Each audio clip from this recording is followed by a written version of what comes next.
जो भी मैं यहाँ पर बताने वाला हूँ ना, आप उसे कॉपी पे नोट भी कर सकते हैं, क्योंकि अगर आपसे ध्यान में नहीं रहता है, आपको याद नहीं रहता है, तो आप उसका नोट्स बना सकते हो। जब आपका एग्जाम होगा तो आपको बहुत ज़्यादा फायदा होने वाला है। ठीक है, तो चलिए एक एक करके देखते हैं। हमारा पहला यहाँ पे पूछा गया है, डॉबेराइन के त्रिक नियम क्या है। तो आइए जानते हैं कि डॉबेराइन ने जो त्रिक नियम दिया था वो है क्या। ठीक है, डोबेराइन के त्रिक नियम के अनुसार जब तत्वों को बढ़ते हुए परमाणु द्रव्यमान के क्रम में क्रमायोजित किया जाता है, ठीक है, इनके कहने का मतलब था, उन्होंने जो नियम दिया था उसमें जब तत्व को बढ़ते हुए परमाणु द्रव्यमान में हम क्या करते हैं, एक लाइन से लगाते हैं। जैसे मान लीजिए किसी का परमाणु द्रव्यमान 6 है, किसी का 8 है, किसी का 10 है, ऐसे अगर लगाते हैं तो समान रासायनिक गुणधर्म वाले 3 तत्वों के समूह प्राप्त होते हैं। तो क्या होते हैं, समान रासायनिक गुणधर्म, जिसके जो गुणधर्म है वो क्या है, समान है, एक जैसा है। ठीक है, क्या होते हैं, 3 तत्वों का एक समूह प्राप्त होता है। और क्या मिलता है, 3 तत्वों का एक ग्रुप हमें मिलता है। ठीक है, त्रिक के बीच के तत्व का परमाणु द्रव्यमान अन्य 2 तत्वों के परमाणु द्रव्यमान के अंक गणितीय मध्यमान के बराबर होता है। तो वो जो 3 एलिमेंट मिलता है, ठीक है, जो 3 हमें तत्व मिलता है, उसमें बोला गया है कि जो बीच का तत्व होता है, ठीक है, वो अन्य दोनों जो हमें यहाँ पर परमाणु द्रव्यमान दिया गया है उसके मध्यमान के बराबर होता है। अब आप कहोगे मध्यमान क्या है, तो वो हम आगे देखते हैं। देखिए, अब यहाँ पे हम सबसे पहले क्षार धातु समूह के बारे में बात करते हैं। इसमें हम क्या करेंगे, 3 तत्व लेंगे, जैसा कि त्रिक के नियम में हमें पीछे बोला गया है। ठीक है, सेम चीज़ हम वैसा करते हैं। हमने कौन कौन सा तत्व लिया, एक हमने ले लिया लिथियम। क्यों हम लिथियम ले रहे हैं, सोडियम और पोटेशियम, क्योंकि इन तीनों के रासायनिक गुणधर्म समान होते हैं। कैसे होते हैं, तो आपने देखा होगा, आपने बहुत जगह पढ़ा होगा, क्लास 9th में भी पढ़ा होगा, 10th में तो पढ़ा ही होगा, कि जो हमारा सोडियम होता है, लिथियम होता है, पोटेशियम होता है, इसको हम खुली हवा में नहीं रखते, बल्कि केरोसिन तेल में रखते हैं। ठीक है, तीनों को रखते हैं। ऐसा क्यों, क्योंकि इनके रासायनिक गुणधर्म सेम है, तीनों के तीनों बहुत ही ज़्यादा खतरनाक है। और ये तीनों के तीनों क्षार धातु समूह के हैं। पीरियोडिक टेबल में अगर आप देखोगे तो वो तीनों के तीनों पहले लाइन में ही आपको मिल जाएंगे। ठीक है, पहले समूह में ही मिल जाएंगे, ये चीज़ आपको ध्यान में रखना है। खैर वो तो हम आगे देखेंगे। ठीक है, और यह क्या बनाते हैं, त्रिक बनाते हैं। कौन, लिथियम, सोडियम और पोटेशियम। तो चलिए, लिथियम का परमाणु द्रव्यमान कितना है, तो आप सभी को पता होगा, और नहीं पता है तो जान लीजिए, 7 है। कितना है, 7 है। पोटेशियम का परमाणु द्रव्यमान कितना है, तो 39 है। ठीक है, कितना है, 39 है। तो लिथियम और पोटेशियम के परमाणु द्रव्यमान का अंक गणितीय औसत, तो 7 + 39 जब आप कर दोगे तो कितना हो जाएगा, 46 हो जाएगा। और 46 को जब आप डिवाइडेड बाय 2 कर दोगे तो कितना हो जाएगा, 23। और सोडियम का वास्तविक परमाणु द्रव्यमान भी कितना है, 23 ही है। तो यही त्रिक नियम कहता है कि जब आप दो समान रासायनिक गुणधर्म वाले तत्व को ले लेते हो, ठीक है, तो खुद ब खुद तीसरा हमें पता चल जाता है कि कौन है भाई उसका भाई। ठीक है, क्या करोगे, जब उन दोनों को जोड़ के डिवाइड कर दोगे 2 से, तो पता चल जाएगा कि इनका भाई एक और कौन सा है। यही त्रिक नियम था। ठीक है, अब यहाँ पे क्या क्या चीज़ें मैच कर रही थी, तो यह सभी तत्व धातु हैं। याद रखना, ये वाला रूल डॉबेराइन ने दिया था, जो कि बाद में क्या हो गया था, फेल हो गया था। फेल मतलब ये अप्लाई नहीं हुआ, ये सिर्फ कुछ पे ही अप्लाई हुआ। तो ये मत समझना कि अभी का जो पीरियोडिक टेबल है ये इसी रूल को फॉलो करता है, ये बस आपको जानने के लिए। ठीक है, तो आपका जो लिथियम है, सोडियम है, पोटेशियम है, ये सभी के सभी क्या है, धातु है। वे सभी जल के साथ अभिक्रिया करके क्षार और हाइड्रोजन गैस बनाते हैं। ठीक है, कौन, सोडियम, लिथियम और पोटेशियम, ये तीनों के तीनों। इन सभी की संयोजकता 1 है, और इनकी संयोजकता कितना है, 1 है। एक संयोजकता मतलब, अब देखो, अगर आप लिथियम की बात कर लो तो लिथियम का क्या है, 2 और 1, यही है ना। के शेल में 2 इलेक्ट्रॉन आते हैं और आपका 1 शेष बच जाता है, यानी कि 1 संयोजकता है। ठीक, अब बात कर लेते हैं सोडियम। सोडियम का परमाणु संख्या 11 है, तो 2, 8 और 1, संयोजकता कितना है, लास्ट सेल का 1 है। फिर बात कर लेते हैं पोटेशियम का, तो पोटेशियम का कितना है परमाणु संख्या, तो याद रखना है 19 है। कितना है, 19। तो 2, 8, 10 8 18 और 1 19। तो देखो तीनों की संयोजकता कितनी है, 1 1 1, यानी तीनों के लास्ट में 1 बच रहा है, और यही क्या होता है, संयोजकता होता है। ये क्षार धातु समूह के हैं। लिथियम का प्रतीक क्या होता है, Li, सोडियम का Na और पोटेशियम का K। ये आप सभी को पता होगा। परमाणु द्रव्यमान भी जान लीजिए, 7, सोडियम का 23 और पोटेशियम का 39। ठीक है, ये हो गया आपका त्रिक का नियम। समझ में आ गया, कहीं कोई डाउट नहीं होना चाहिए। अगर डाउट रहता है फिर भी तो कमेंट कर देना, मैं आप सभी को बता दूंगा, ऐसा नहीं है नहीं बताऊंगा। फिर भी अगर लगता है कि कमेंट में लेट रिप्लाई आ रहा है तो व्हाट्सएप और फेसबुक तो मैंने बताया है ना, वहां पे भी जुड़ जाना। चलिए अब देखिए, अब यही चीज एक क्षारीय मृदा धातु समूह के साथ करते हैं। ठीक है, हमने क्या किया, इसमें 3 और अलग अलग ले लिया, कैल्शियम को ले लिया, स्ट्रोंशियम को ले लिया और बेरियम को ले लिया। ठीक है, तीनों समान रासायनिक गुणधर्म होते हैं और यह क्या बनाते हैं, एक त्रिक बनाते हैं, जो कि डॉवेराइनर ने जैसा बताया था।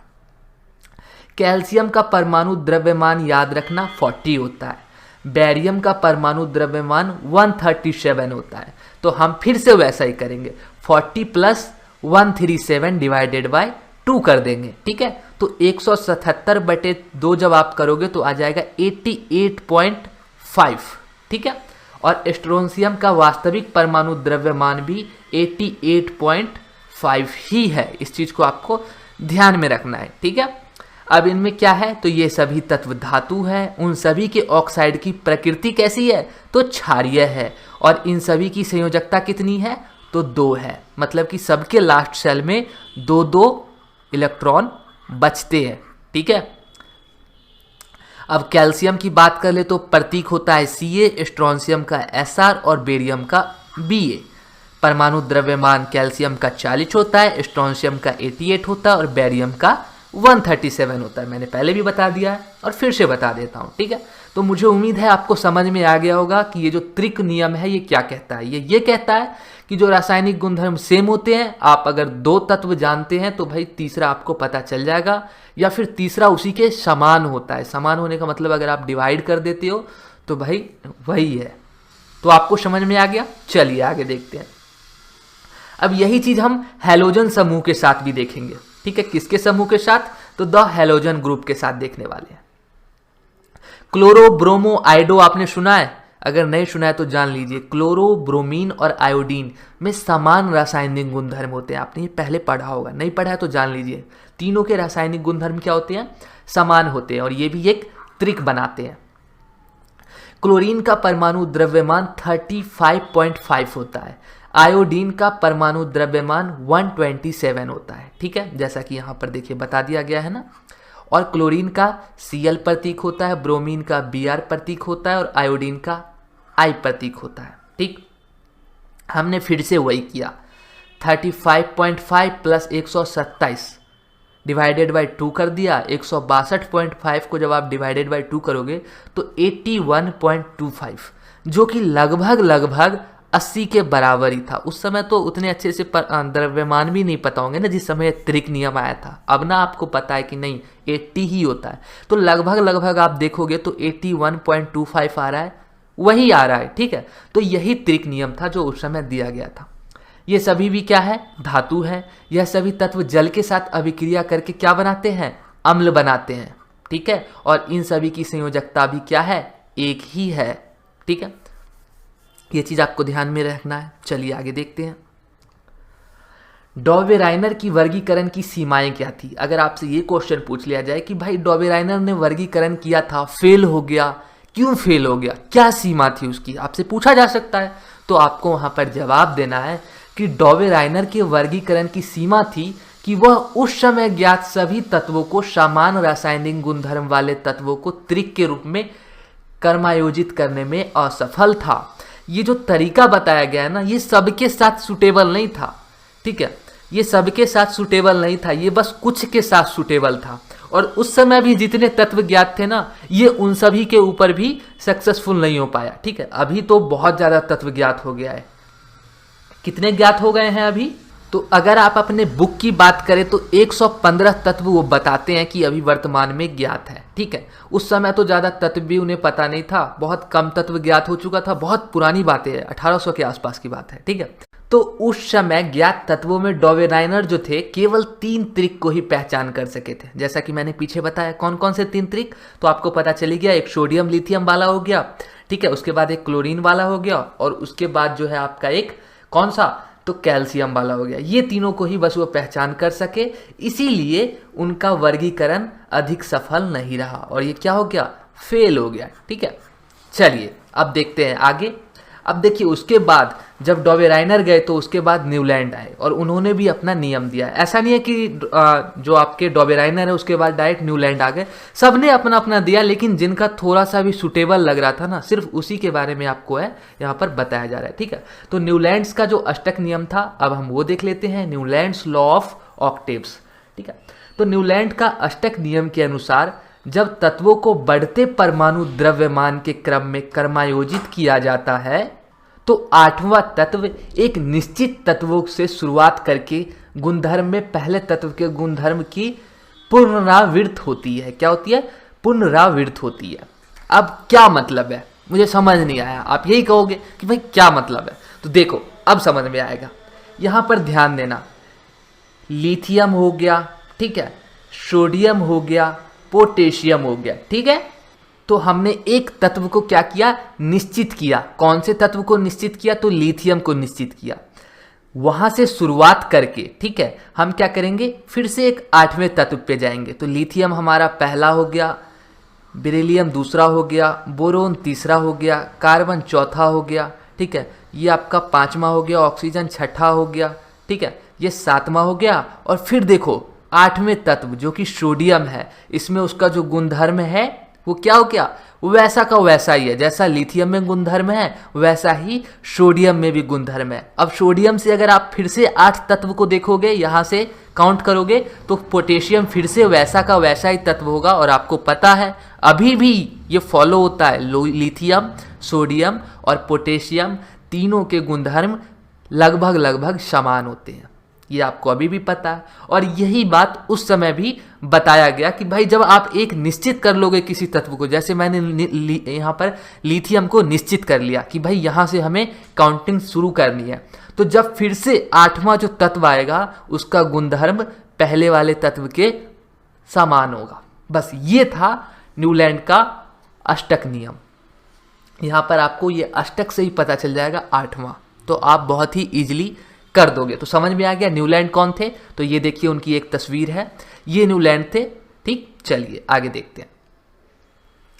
अब न्यूलैंड के अष्टक नियम की क्या सीमा थी, क्यों फेल हो गया, क्यों अभी का जो आवर्त सारणी है वो न्यूलैंड के अष्टक नियम पर नहीं बनाया गया। आपसे कोई भी पूछ सकता है, अगर आप उसे ये बता देते हो कि भाई अष्टक नियम ये था, तो कोई भी पूछ देता अगर अभी भी तो लिथियम, सोडियम, पोटेशियम के गुणधर्म समान ही है ना, तो क्यों नहीं माना गया उसी चीज को। तब आपको यहां पर जवाब देना है कि अष्टकों का न्यूलैंड का नियम केवल कैल्शियम तक ही तत्वों के वर्गीकरण के लिए उपयुक्त था।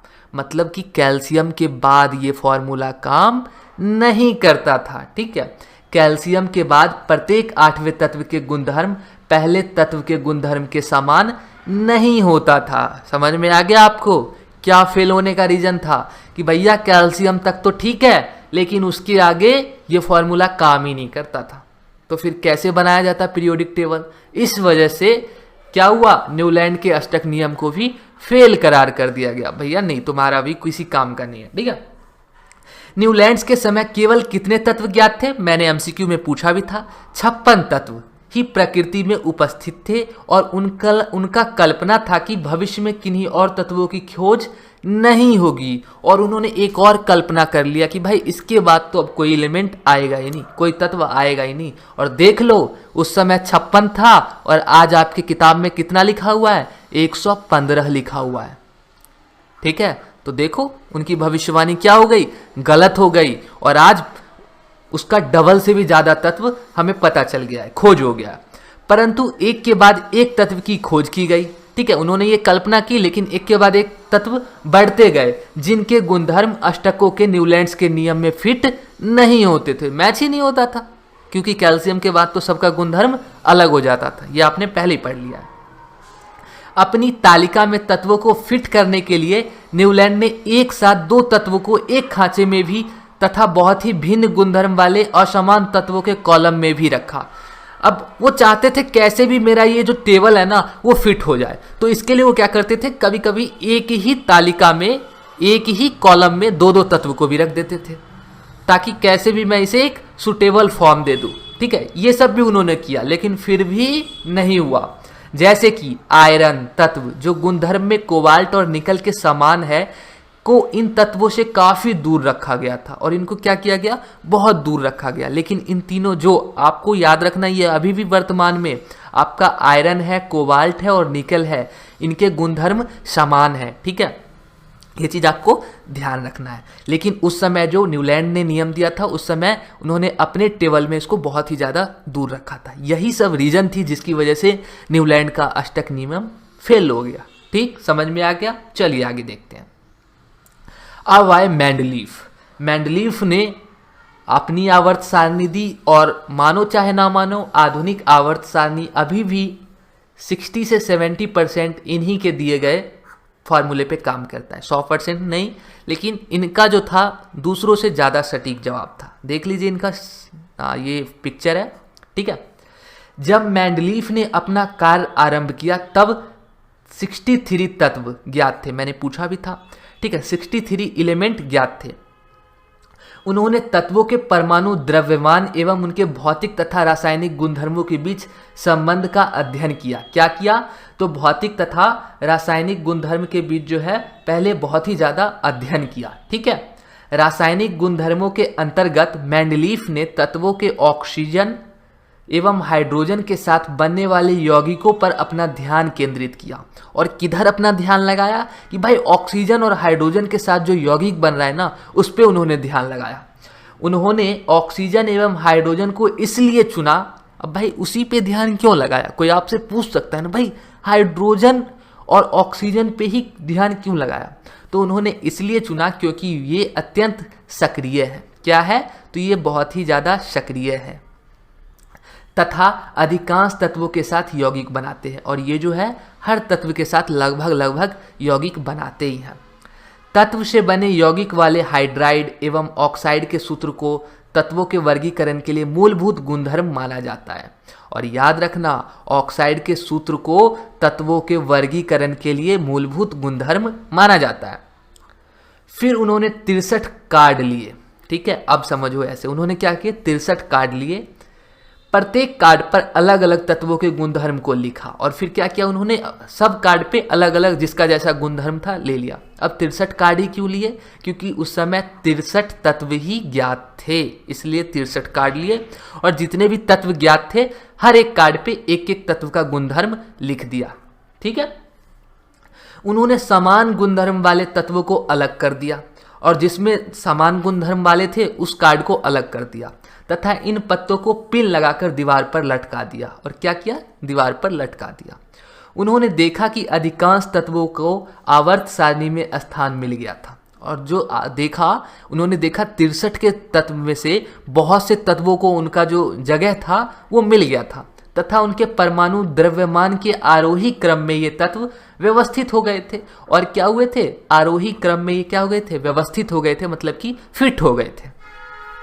साथ ही साथ यह भी देखा गया कि समान भौतिक एवं रासायनिक गुणधर्म वाले विभिन्न तत्व एक निश्चित अंतराल के बाद फिर से आ जाते हैं। और तब उन्होंने देखा, अरे भाई इसका तो गुणधर्म सेम है, और फिर से इसी के जैसे गुणधर्म वाला आ गया। जो बात किसने बताया था, न्यूलैंड ने पीछे बताया था ना कि भैया लिथियम से शुरू करोगे और 8 के बाद फिर देखोगे सोडियम फिर से वैसा ही, फिर 8 के बाद देखोगे पोटेशियम फिर से वैसा ही। वही बात उन्होंने भी देखा। इसी आधार पर ये जो यहाँ पर मैंने अंडरलाइन कर रखा है, इस चीज को याद रखना, मेंडलीफ ने आवर्त सारणी बनाई जिसका सिद्धांत है, आपसे पूछा जा सकता है एग्जाम में कि मेंडलीफ के आवर्त सारणी का सिद्धांत क्या है, तो तत्वों के गुणधर्म उनके परमाणु द्रव्यमान का आवर्त फलन होते हैं, ये है उनका सिद्धांत। इस चीज को आपको ध्यान में रखना है।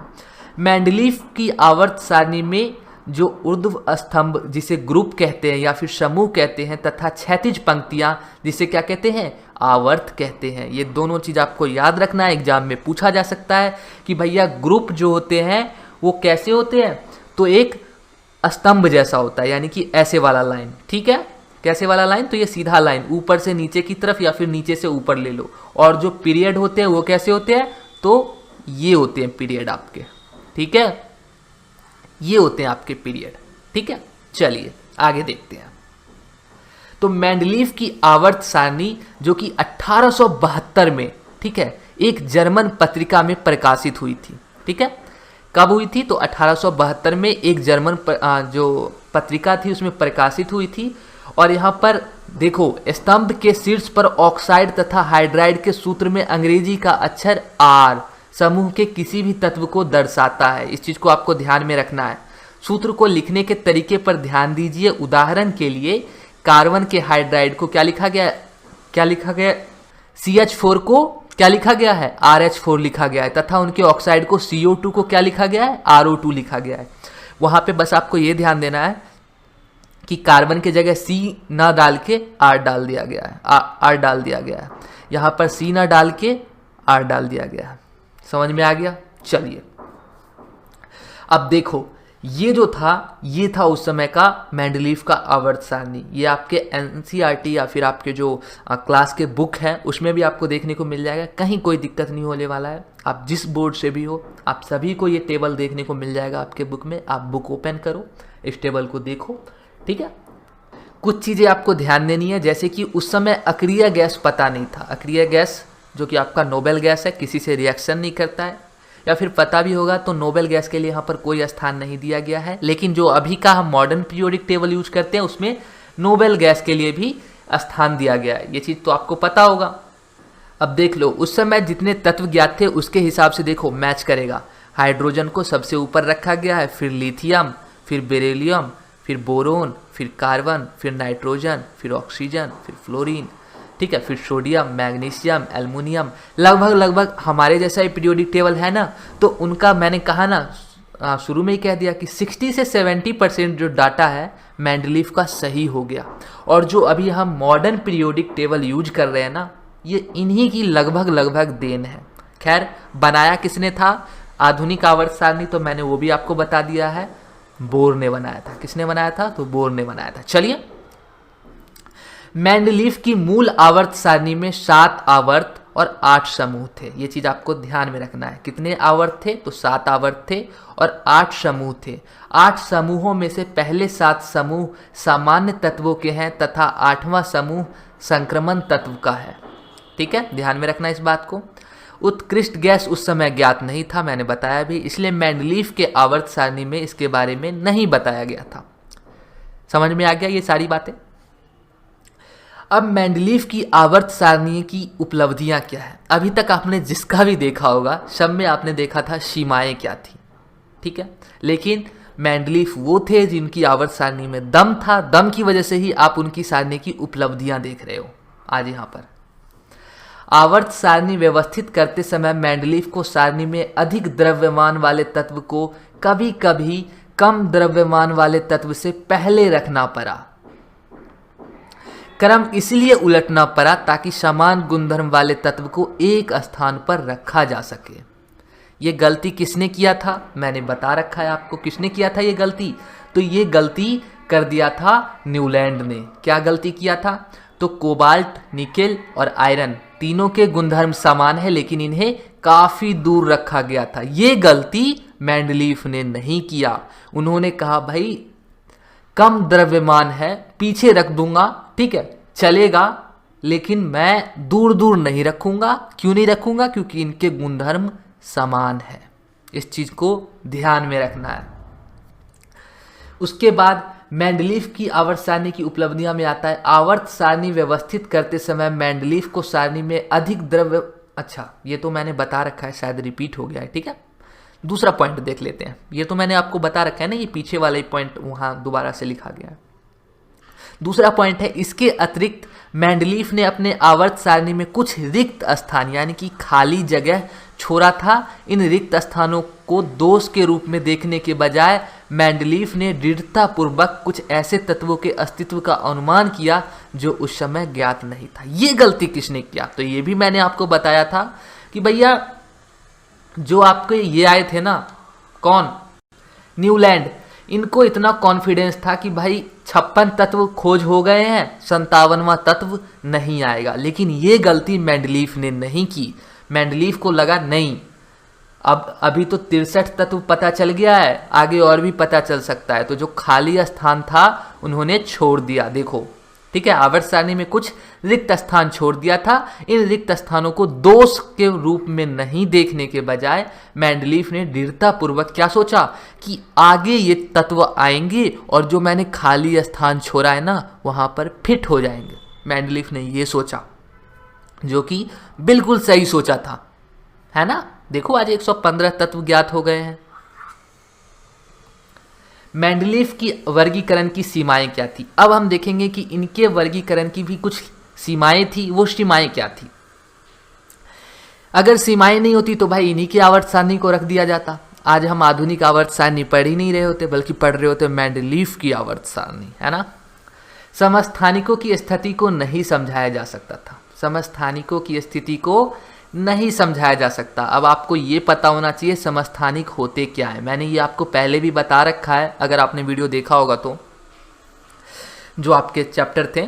लेकिन नहीं अगर पता है तो जान लीजिए। समस्थानिक समान रासायनिक गुणधर्म परंतु अलग अलग परमाणु द्रव्यमान वाले एक ही तत्व के परमाणु हैं।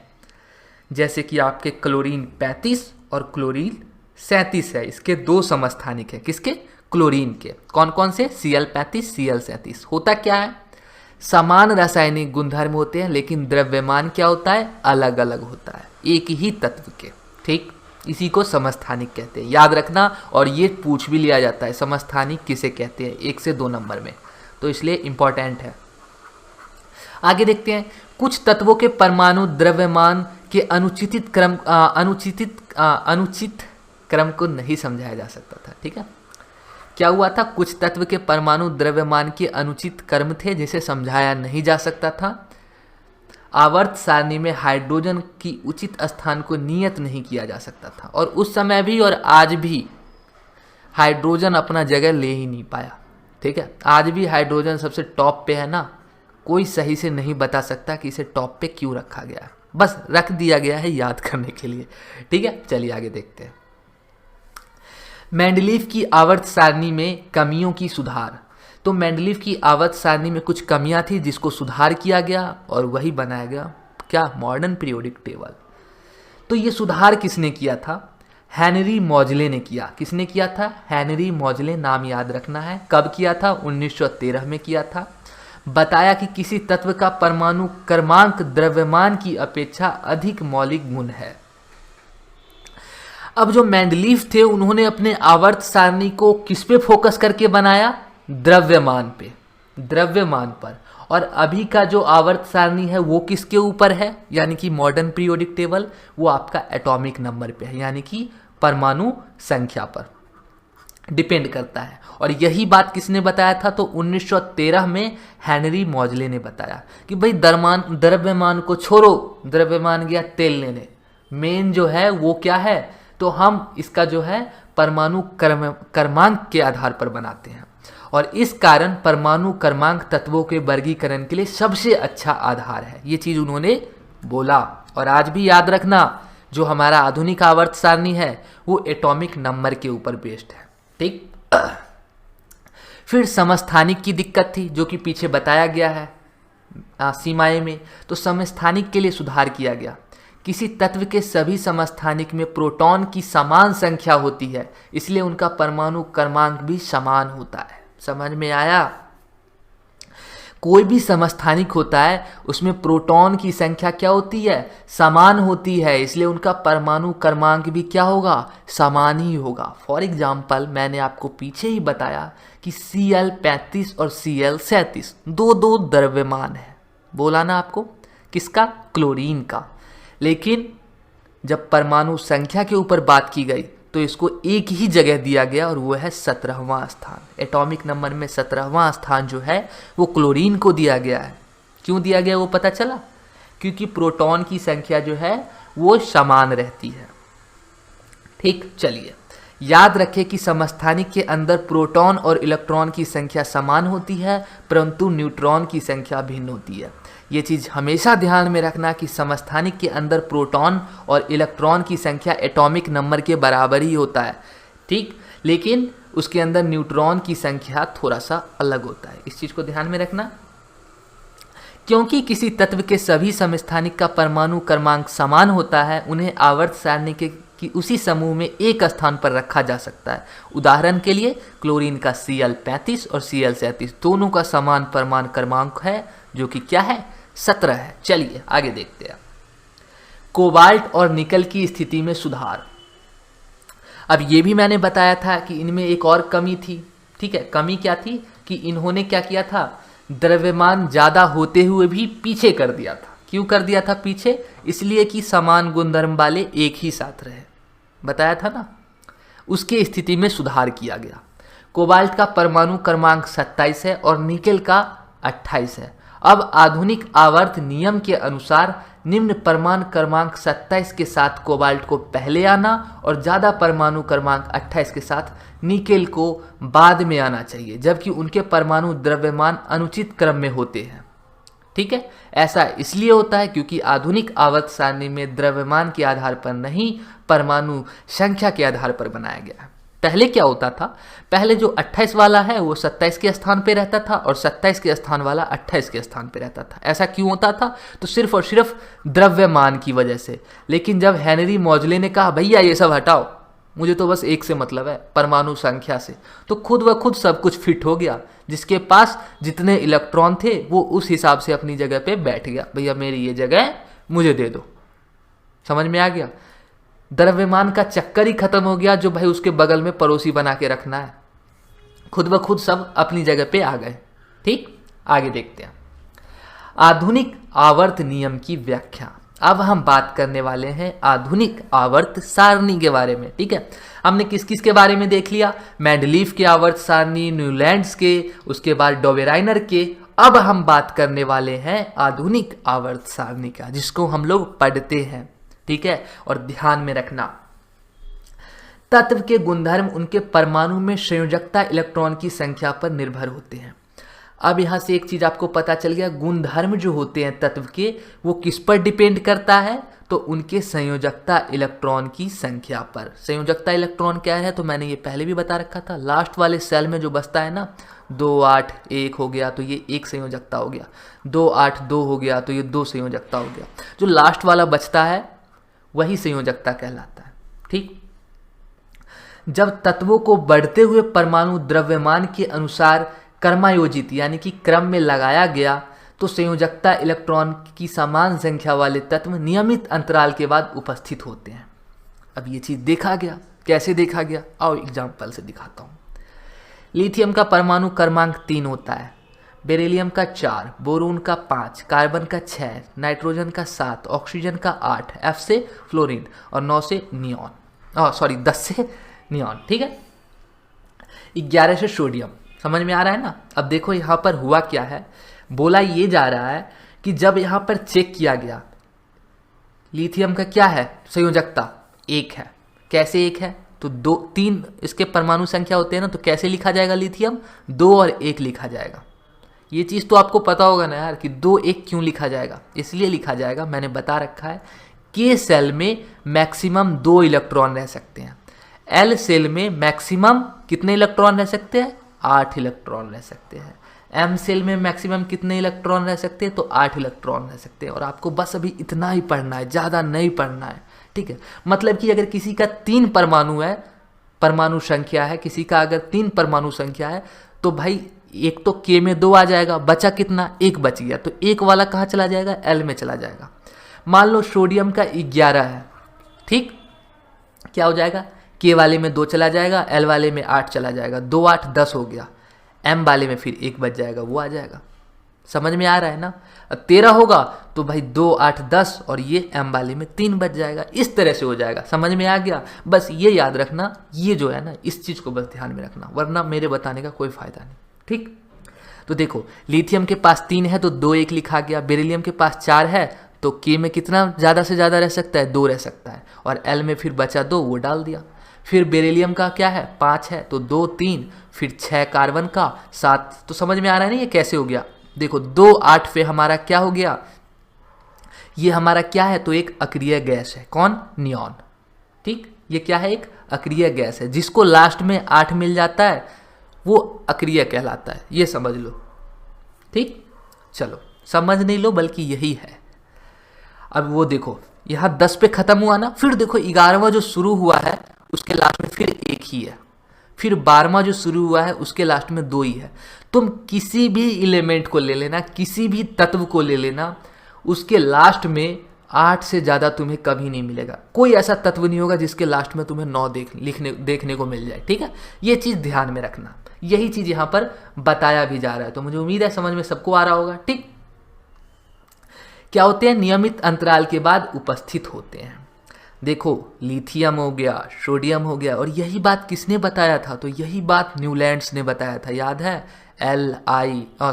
लिथियम, सोडियम, पोटेशियम, और यही बात त्रिक के नियम ने भी बताया है कि आप लिथियम और पोटेशियम का परमाणु द्रव्यमान को जोड़ के फिर क्या कर दो, डिवाइड बाई 2 कर दो, तो खुद ब खुद सोडियम का पता चल जाता है, बताया था। तो वो सब भी एक हद से सही था, लेकिन जो अभी हम बात कर रहे हैं वो मॉडर्न पीरियोडिक टेबल जो अभी हम यूज करते हैं उसके बारे में बात कर रहे हैं। लिथियम का परमाणु क्रमांक 3 है और उसका इलेक्ट्रॉनिक विन्यास 2 1 है, अतः लिथियम में उसके परमाणु में 1 संयोजकता है। कितना संयोजकता है, 1। और एक चीज़ याद रखना, जो लास्ट में बच जाता है ना, मतलब कि 2 से लेके 8 तक में जो भी लास्ट में बच जाता है वही उसकी संयोजकता कहलाता है। जैसे जैसे परमाणु क्रमांक बढ़ता है, संयोजकता इलेक्ट्रॉन की संख्या 1 से नियॉन में 8 तक बढ़ता है। देखो 1 से 8 तक बढ़ रहा है ना, 1 2 3 4 5 6 7 8, यही बताना चाहता है। जब परमाणु क्रमांक 11 तक बढ़ता है हमें सोडियम तत्व प्राप्त होता है, और सोडियम का इलेक्ट्रॉन विन्यास देखो क्या है, 2 8 1, फिर से लास्ट में 1 ही रह गया, और ये 1 क्या है, तो संयोजकता है, किसका, सोडियम का। तो समझ में आ गया। चलो आगे देखते हैं। चलो अब आगे देखते हैं। अब ये देखिए, किसी भी अगर आप पीरियोडिक टेबल में देखोगे तो इस तरह से एक बॉक्स बना हुआ रहेगा। ठीक है, बहुत सारे बॉक्स होते हैं, लेकिन एक बॉक्स को मैंने यहाँ पर निकाला है जो कि है प्लेटिनम का। तो जो उसके ऊपर यहाँ पर लिखा रहेगा ना, वो आपका एटॉमिक नंबर लिखा हुआ रहेगा। ये आपका सिंबल होगा कि प्लेटिनम को हम कैसे लिख सकते हैं। तो पीटी अगर लिखो, जहाँ पे लिखा हो समझ जाना प्लेटिनम की बात की जा रही है। तो ये होता है उसका सिंबल, जो कि आपको बीच में देखने को मिलेगा आधुनिक आवर्त सारणी में। फिर उस पीटी के नीचे उसका नाम लिखा रहेगा प्लेटिनम, ठीक है, जो कि उसका क्या होगा, नाम होगा, और फिर एटॉमिक मास लिखा हुआ होगा कहाँ पर, उसके नीचे में।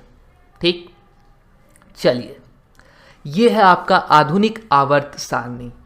इसमें आपको ध्यान ये देना है, ये जो धातु है वो किस कलर से है, तो ये सभी के सभी धातु है, ये धातु है। ठीक है, ये उपधातु है जो पिंक कलर में है, ये क्या है, उपधातु है, और ये क्या है, अधातु है। ठीक है, समझ में आ रहा है, ये क्या है, अधातु है। इस चीज को आपको ध्यान में रखना है। ठीक, अब देखो जैसा कि मैंने बताया था, कितने आवर्त होते हैं आधुनिक आवर्त सारणी में, 1 2 3 4 5 6 7।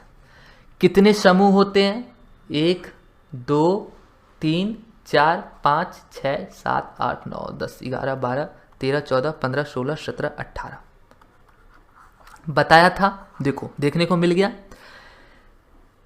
ये हमारा क्या है, अधातु है। ये क्या है, इधर के साइड क्या होता है, धातु होता है। और ये जो है जिगजैग लाइन, टेढ़ी मेढ़ी, ये हमारा उपधातु है। यहां तक समझ में आ गया। ठीक है, मैंने तुम्हें फिर क्वेश्चन पूछा था लैंथेनाइड के बारे में और एक्टिवनाइड के बारे में, तो देख लो ये होते हैं ये लैंथेनाइड और एक्टिवनाइड के ग्रुप।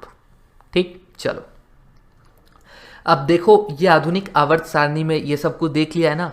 अब देखो, पहला आवर्त हाइड्रोजन के साथ क्या होता है, आरंभ होता है। आरंभ होता मतलब शुरू होता है। देखो सबसे पहला तत्व क्या है, यहाँ पर हाइड्रोजन है।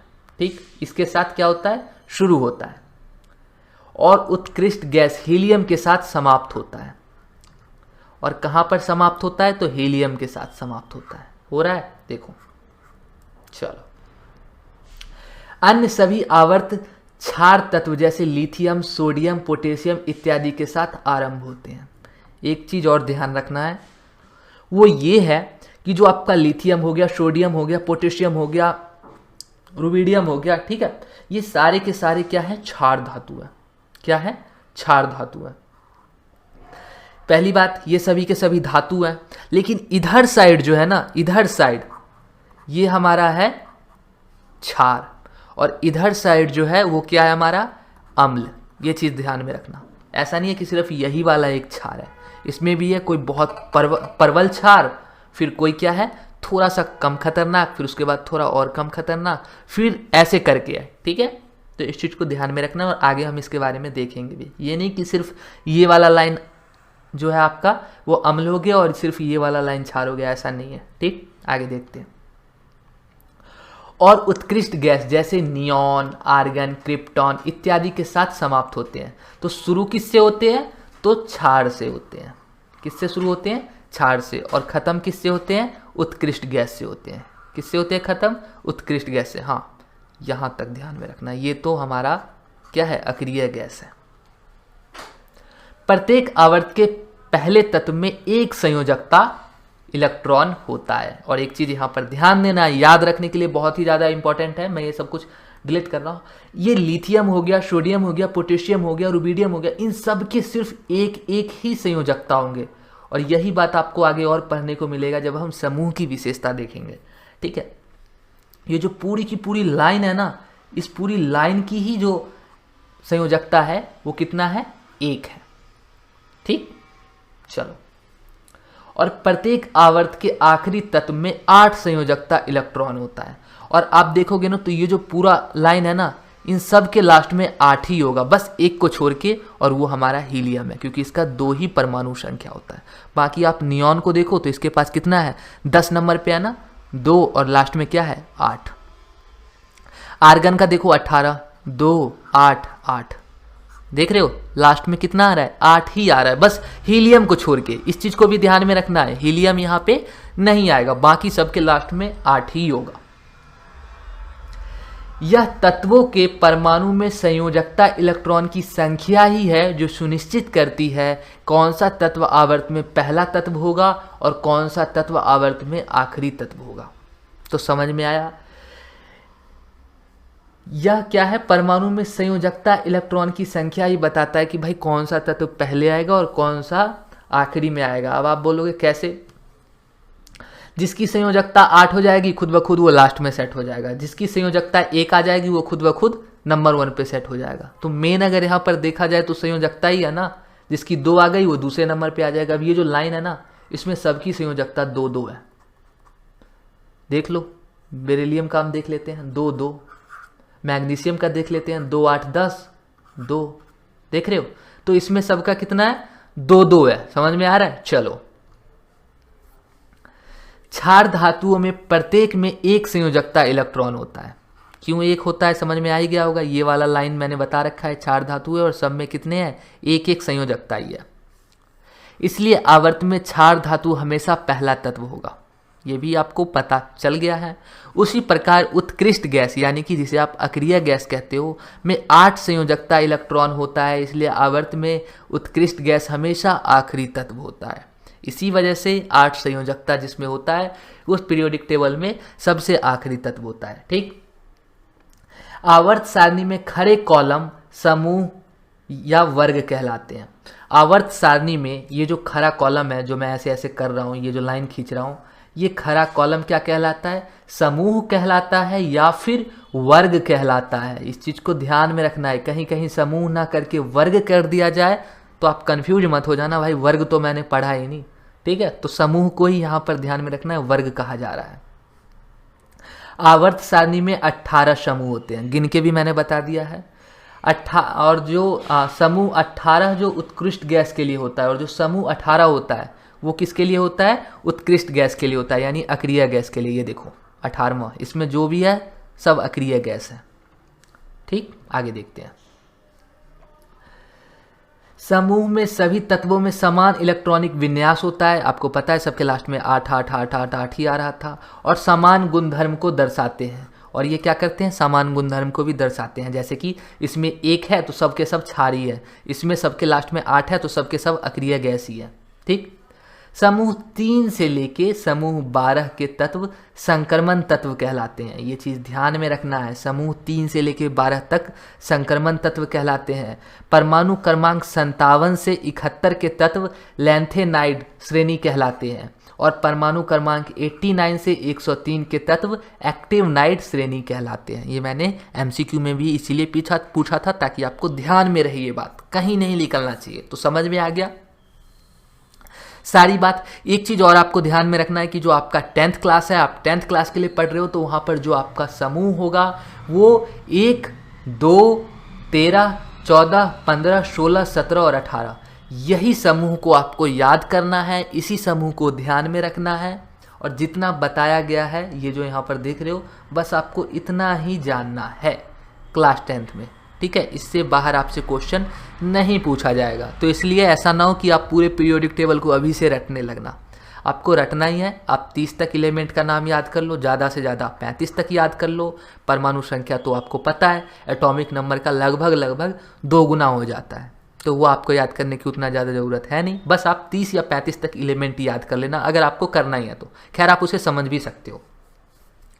अब बात करते हैं हाइड्रोजन का स्थान, पोजीशन ऑफ हाइड्रोजन। क्यों आवर्त सारणी में ये देखो सबसे ऊपर बैठा हुआ है हाइड्रोजन, क्यों, ऐसा क्यों? तो वही अब हम थोड़ा मोड़ा जानेंगे। अभी तक इसका अच्छे से किसी को नहीं पता है, लेकिन थोड़ा मोड़ा कहते हैं ना एक्सप्लेन करना, उस टाइप का बताया गया है आपके किताब में और हम उसी को देखने वाले हैं। हाइड्रोजन तत्व को समूह 1 के शीर्ष पर क्षार धातु के ऊपर रखा गया है। मैंने पहले ही बोल रखा है कि ये पूरा का पूरा लाइन क्या है, क्षार है ना, और उसके सबसे ऊपर पे बैठे हैं हाइड्रोजन, क्योंकि हाइड्रोजन का इलेक्ट्रॉनिक विन्यास क्षार धातुओं के इलेक्ट्रॉनिक विन्यास के समान है। अब क्यों रखा गया वहीं पे हाइड्रोजन, बीच में कहीं क्यों नहीं आ गया? तो उसका कारण ये है कि हाइड्रोजन का इलेक्ट्रॉनिक विन्यास क्षार धातु के इलेक्ट्रॉनिक विन्यास के समान है, इस वजह से यहाँ पर रखा गया। हाइड्रोजन तथा क्षार धातुओं दोनों में से प्रत्येक में एक संयोजकता इलेक्ट्रॉन होते हैं। अब हाइड्रोजन के पास तो एक ही इलेक्ट्रॉन है, देख रहे हो यहाँ पर एक, फर्स्ट नंबर पे कितने इलेक्ट्रॉन है, इसके पास एक ही इलेक्ट्रॉन है, तो इसके पास संयोजकता भी तो एक ही होगा ना, क्योंकि के पूरा करने के लिए भी कम से कम 2 इलेक्ट्रॉन चाहिए, लेकिन इसके पास तो एक ही है, तो बेचारा क्या करेगा, वही एक संयोजकता इलेक्ट्रॉन है, किसी के साथ साझाकरण कर लेगा, ठीक, या फिर किसी से ले लेगा। तो इसके पास भी एक संयोजकता इलेक्ट्रॉन होता है, इसी वजह से इस लाइन में रखा गया, क्योंकि ये पूरा का पूरा लाइन ही एक संयोजकता वाला है, मैंने बता रखा है ना, ठीक।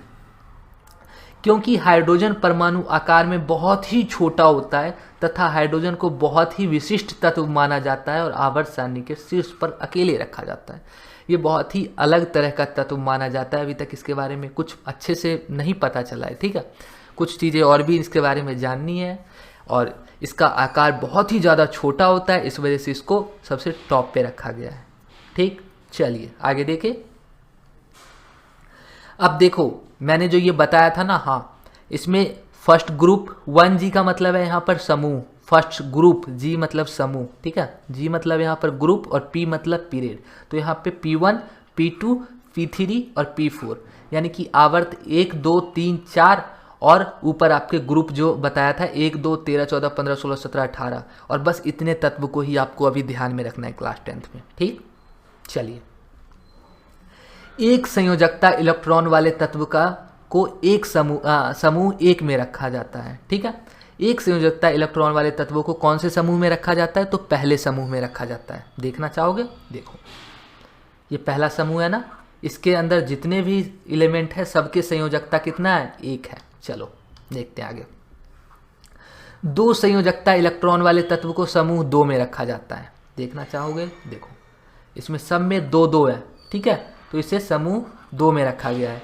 इसी तरह से 3 संयोजकता इलेक्ट्रॉन वाले तत्व को समूह 13 में रखा जाता है। अब आप कहोगे 3 कहाँ गया? तो भाई 3 पे ध्यान नहीं देना है, ठीक है। आपको मैंने पहले ही कह रखा है वो सब क्या कहलाते हैं? संक्रमण तत्व कहलाते हैं। तो उन सब को आपको छोड़ देना है, अभी वो नहीं पढ़ना है आपको। जो आपकी किताब में बोला गया है वो बस इतना ही बोला गया है, तो इस चीज़ को आपको ध्यान में रखना है, ठीक है।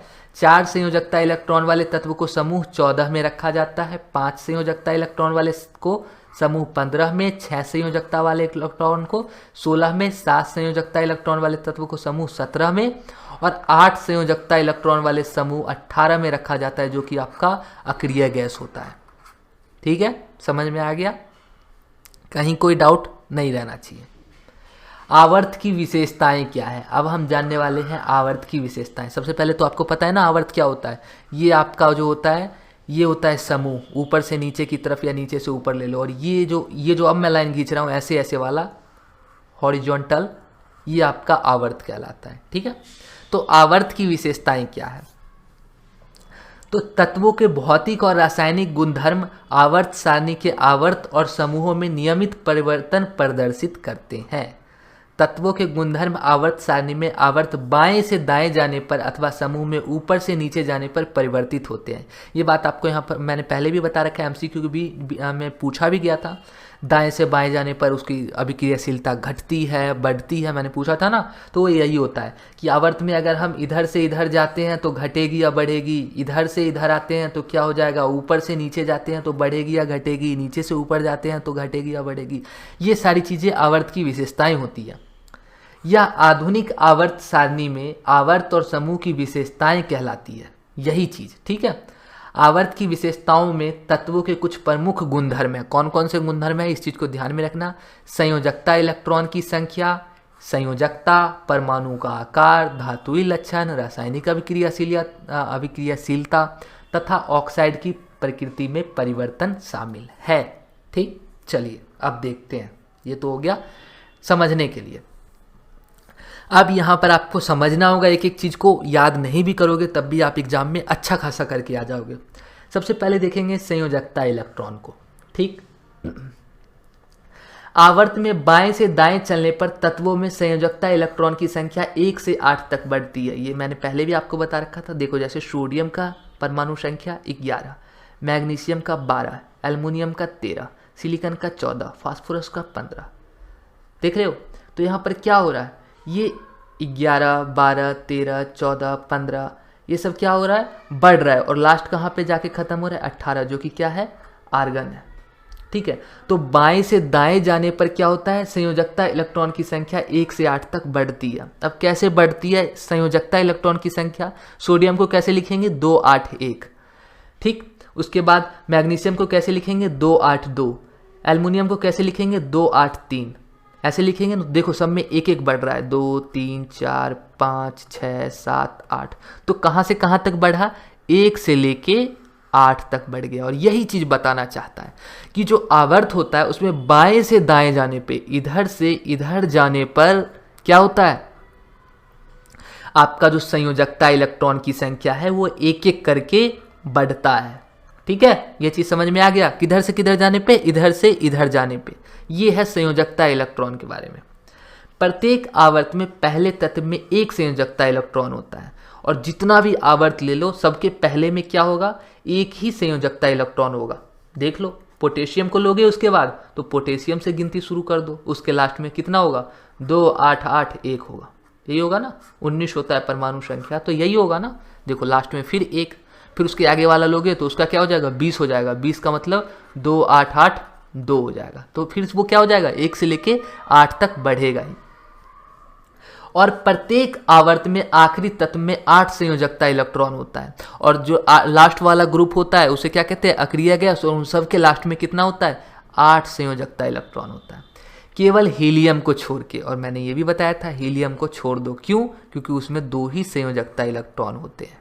ठीक, समझ में आ गया संयोजकता इलेक्ट्रॉन की खासियत क्या है, मतलब कि आपके जो आवर्त है, ठीक है, उसमें संयोजकता इलेक्ट्रॉन की खासियत क्या है। और यही संयोजकता इलेक्ट्रॉन की खासियत समूह में अलग हो जाएगा, वो भी हम आगे पढ़ेंगे। ठीक है, तो घबराना नहीं है, बस इस चीज़ को ध्यान में रखना है कि ये वाला जो है, जो आपका बाएं से दाएं चलने पर काम कर रहा है, ये आवर्त के अंदर कर रहा है। ठीक, समूह में क्या हो जाएगा, ऊपर से नीचे होगा, या फिर आप नीचे से ऊपर कर लो, आप जैसे करना चाहो।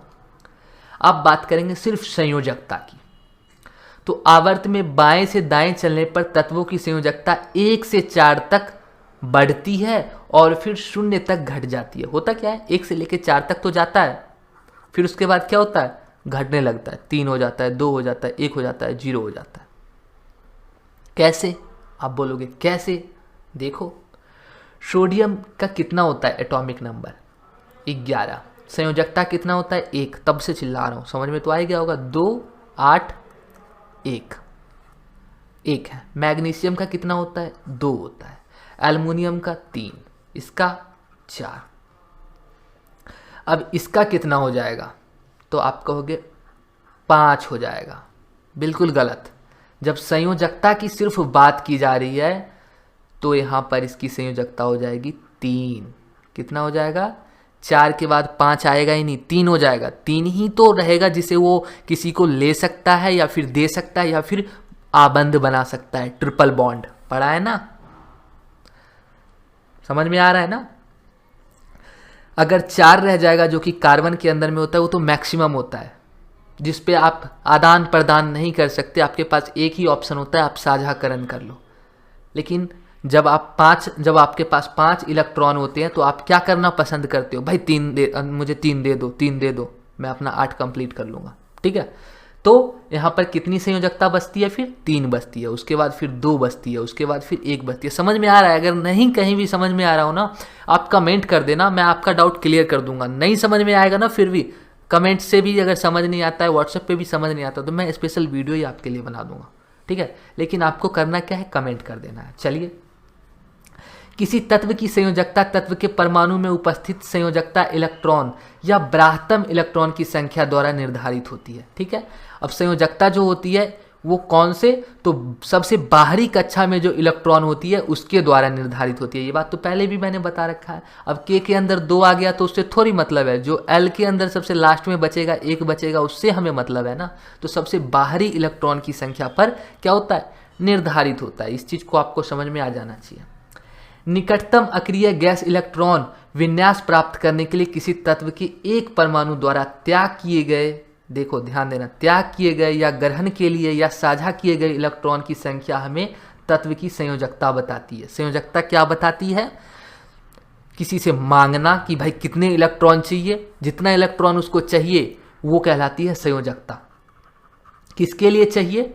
या तो उसे अपने पास चाहिए, या फिर वो किसी को देना चाहता है उतना इलेक्ट्रॉन, या फिर किसी के साथ साझाकरण करना चाहता है उतने इलेक्ट्रॉन को, वही संयोजकता कहलाती है। समझ में आ गया इस चीज़ को? कहीं कोई डाउट नहीं रहना चाहिए। ठीक है, यहाँ पे ये मत सोच लेना कि अब तो भाई 5 हो जाएगा। नहीं, अब 3 होगा, 2 होगा, 1 होगा। आर्गन के पास तो 2, 8, 8 खुद है, उसे तो किसी चीज़ की ज़रूरत ही नहीं है। उसने तो अपने आप को लास्ट में अक्रिय गैस बना लिया है, यानी कि क्या कर लिया अपने आप को? अक्रिय गैस इलेक्ट्रॉन। और जितने भी एलिमेंट है ना, सब चाहते हैं अपने आप को अक्रिय गैस इलेक्ट्रॉन विन्यास प्राप्त करना। मतलब सब अपने लास्ट के सेल में 8 कंप्लीट करना चाहते हैं। जितने भी एलिमेंट है सबका टारगेट यही है, लास्ट वाले सेल में कैसे भी 8 बना देना। बस हीलियम को छोड़ के, हीलियम हमेशा चाहता है उसके लास्ट में 2 रहे, जो कि उसके होते भी है। और हाइड्रोजन को भी छोड़ के, क्योंकि हाइड्रोजन भी 1 लेके 2 ही बनाता है। ठीक है, इस चीज को ध्यान में रखना है। आगे देखते हैं परमाणु की त्रिज्या या परमाणविक त्रिज्या। ठीक है, तो जब आवर्त सारणी के किसी आवर्त में बाएं से दाएं चलने पर परमाणु आकार घटता है। तो आवर्त सारणी में जब आप इधर से इधर जाओगे, ठीक है, इधर से इधर जाओगे, सोडियम से क्लोरीन की तरफ जाओगे, तो क्या होगा? परमाणु संख्या जो आकार है पहले बहुत बड़ा होगा, फिर उससे छोटा, फिर उससे छोटा। ये देखो, सोडियम का सबसे बड़ा, फिर उसके बाद मैग्नीशियम का उससे हल्का सा छोटा, फिर एल्युमिनियम का उससे और हल्का सा छोटा, फिर इसका और छोटा, फिर सबसे छोटा यहाँ पर क्लोरीन का हो गया। देख रहे हो? तो क्या हो रहा है? जब आप बाएं से दाएं जा रहे हो तो उसका क्या हो रहा है? घट रहा है परमाणु त्रिज्या या फिर परमाणु का साइज आप कह लो। ठीक, आवर्त में जैसे जैसे हम बाएं से दाएं बढ़ते हैं तत्वों का परमाणु क्रमांक बढ़ता है। परमाणु क्रमांक क्या होता है? बढ़ता है। सोडियम का 11 है, मैग्नीशियम का 12 हो जा रहा है, एल्युमिनियम का 13 हो जा रहा है। परमाणु संख्या तो बढ़ रहा है, जिसका मतलब है कि परमाणु में प्रोटॉन और इलेक्ट्रॉन की संख्या क्या हो रही है? बढ़ रही है। नाभिक पर बड़ा घनात्मक आवेश होने के कारण क्यों छोटा क्यों होता है? कोई पूछ लेगा अगर तुमसे कि भाई क्यों छोटा होता है, उसे तो बड़ा होना चाहिए ना, छोटा क्यों हो रहा है इधर से इधर जाने पे? परमाणु क्रमांक तो बढ़ ही रहा है, उसे तो और बड़ा होना चाहिए, जबकि उसका उल्टा हो रहा है। तो उसका कारण ये है कि उसमें प्रोटॉन और इलेक्ट्रॉन की संख्या बढ़ रही है। जैसे जैसे परमाणु क्रमांक बढ़ रहा है, इलेक्ट्रॉन भी बढ़ रहा है और प्रोटॉन भी बढ़ रहा है, और नाभिक पर क्या बना रहा है? बड़ा सा घनात्मक आवेश बना दे रहा है। ठीक है, और इसी के कारण इलेक्ट्रॉन क्या करता है? नाभिक के अधिक निकट खींचते हैं। और ये क्या करता है? नाभिक को अपने पास खींचता है। तो खींचने की वजह से क्या हो जाता है, कोई भी चीज़ अपनी तरफ खींचोगे तो वो सिकुड़ जाता है। अब बॉल को ही तुम दबा दोगे, ठीक है, तो क्या हो जाएगा, सिकुड़ने लगता है। वही हाल इनके साथ हो जाता है। जैसे जैसे इनके पास एटॉमिक नंबर बढ़ता है, क्या होता है, ये दबने लगते हैं, ठीक है। और परमाणु का आकार क्या हो जाता है, घटता है। समझ में आ गया।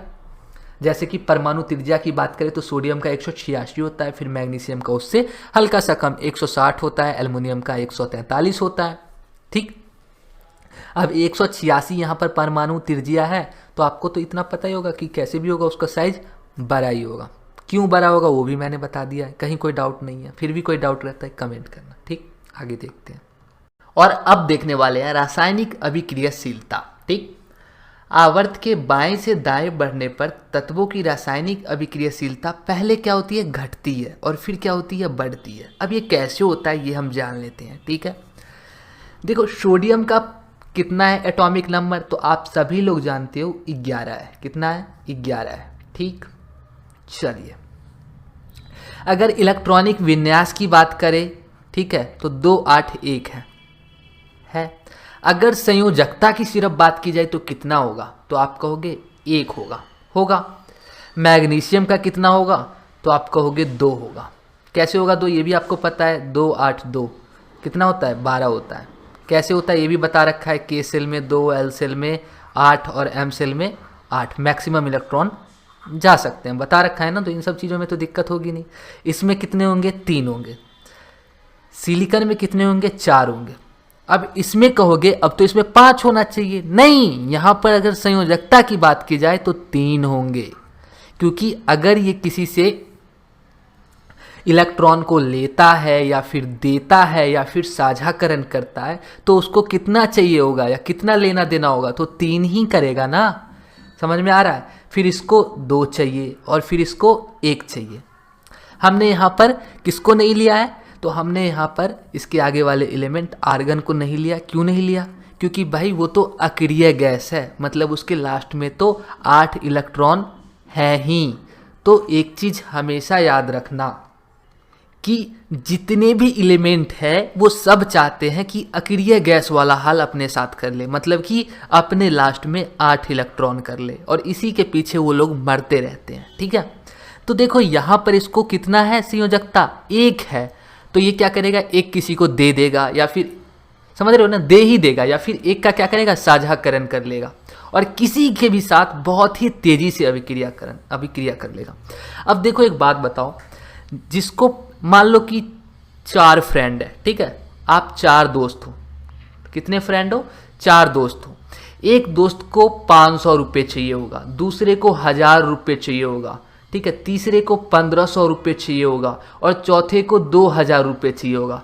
तो बताओ सबसे आसान किसके लिए है, तो आप कहोगे 500 वाले को। भाई 500 का जुगाड़ तो ये इधर उधर कहीं से भी कर लेगा। सेम वही हाल सोडियम के साथ है।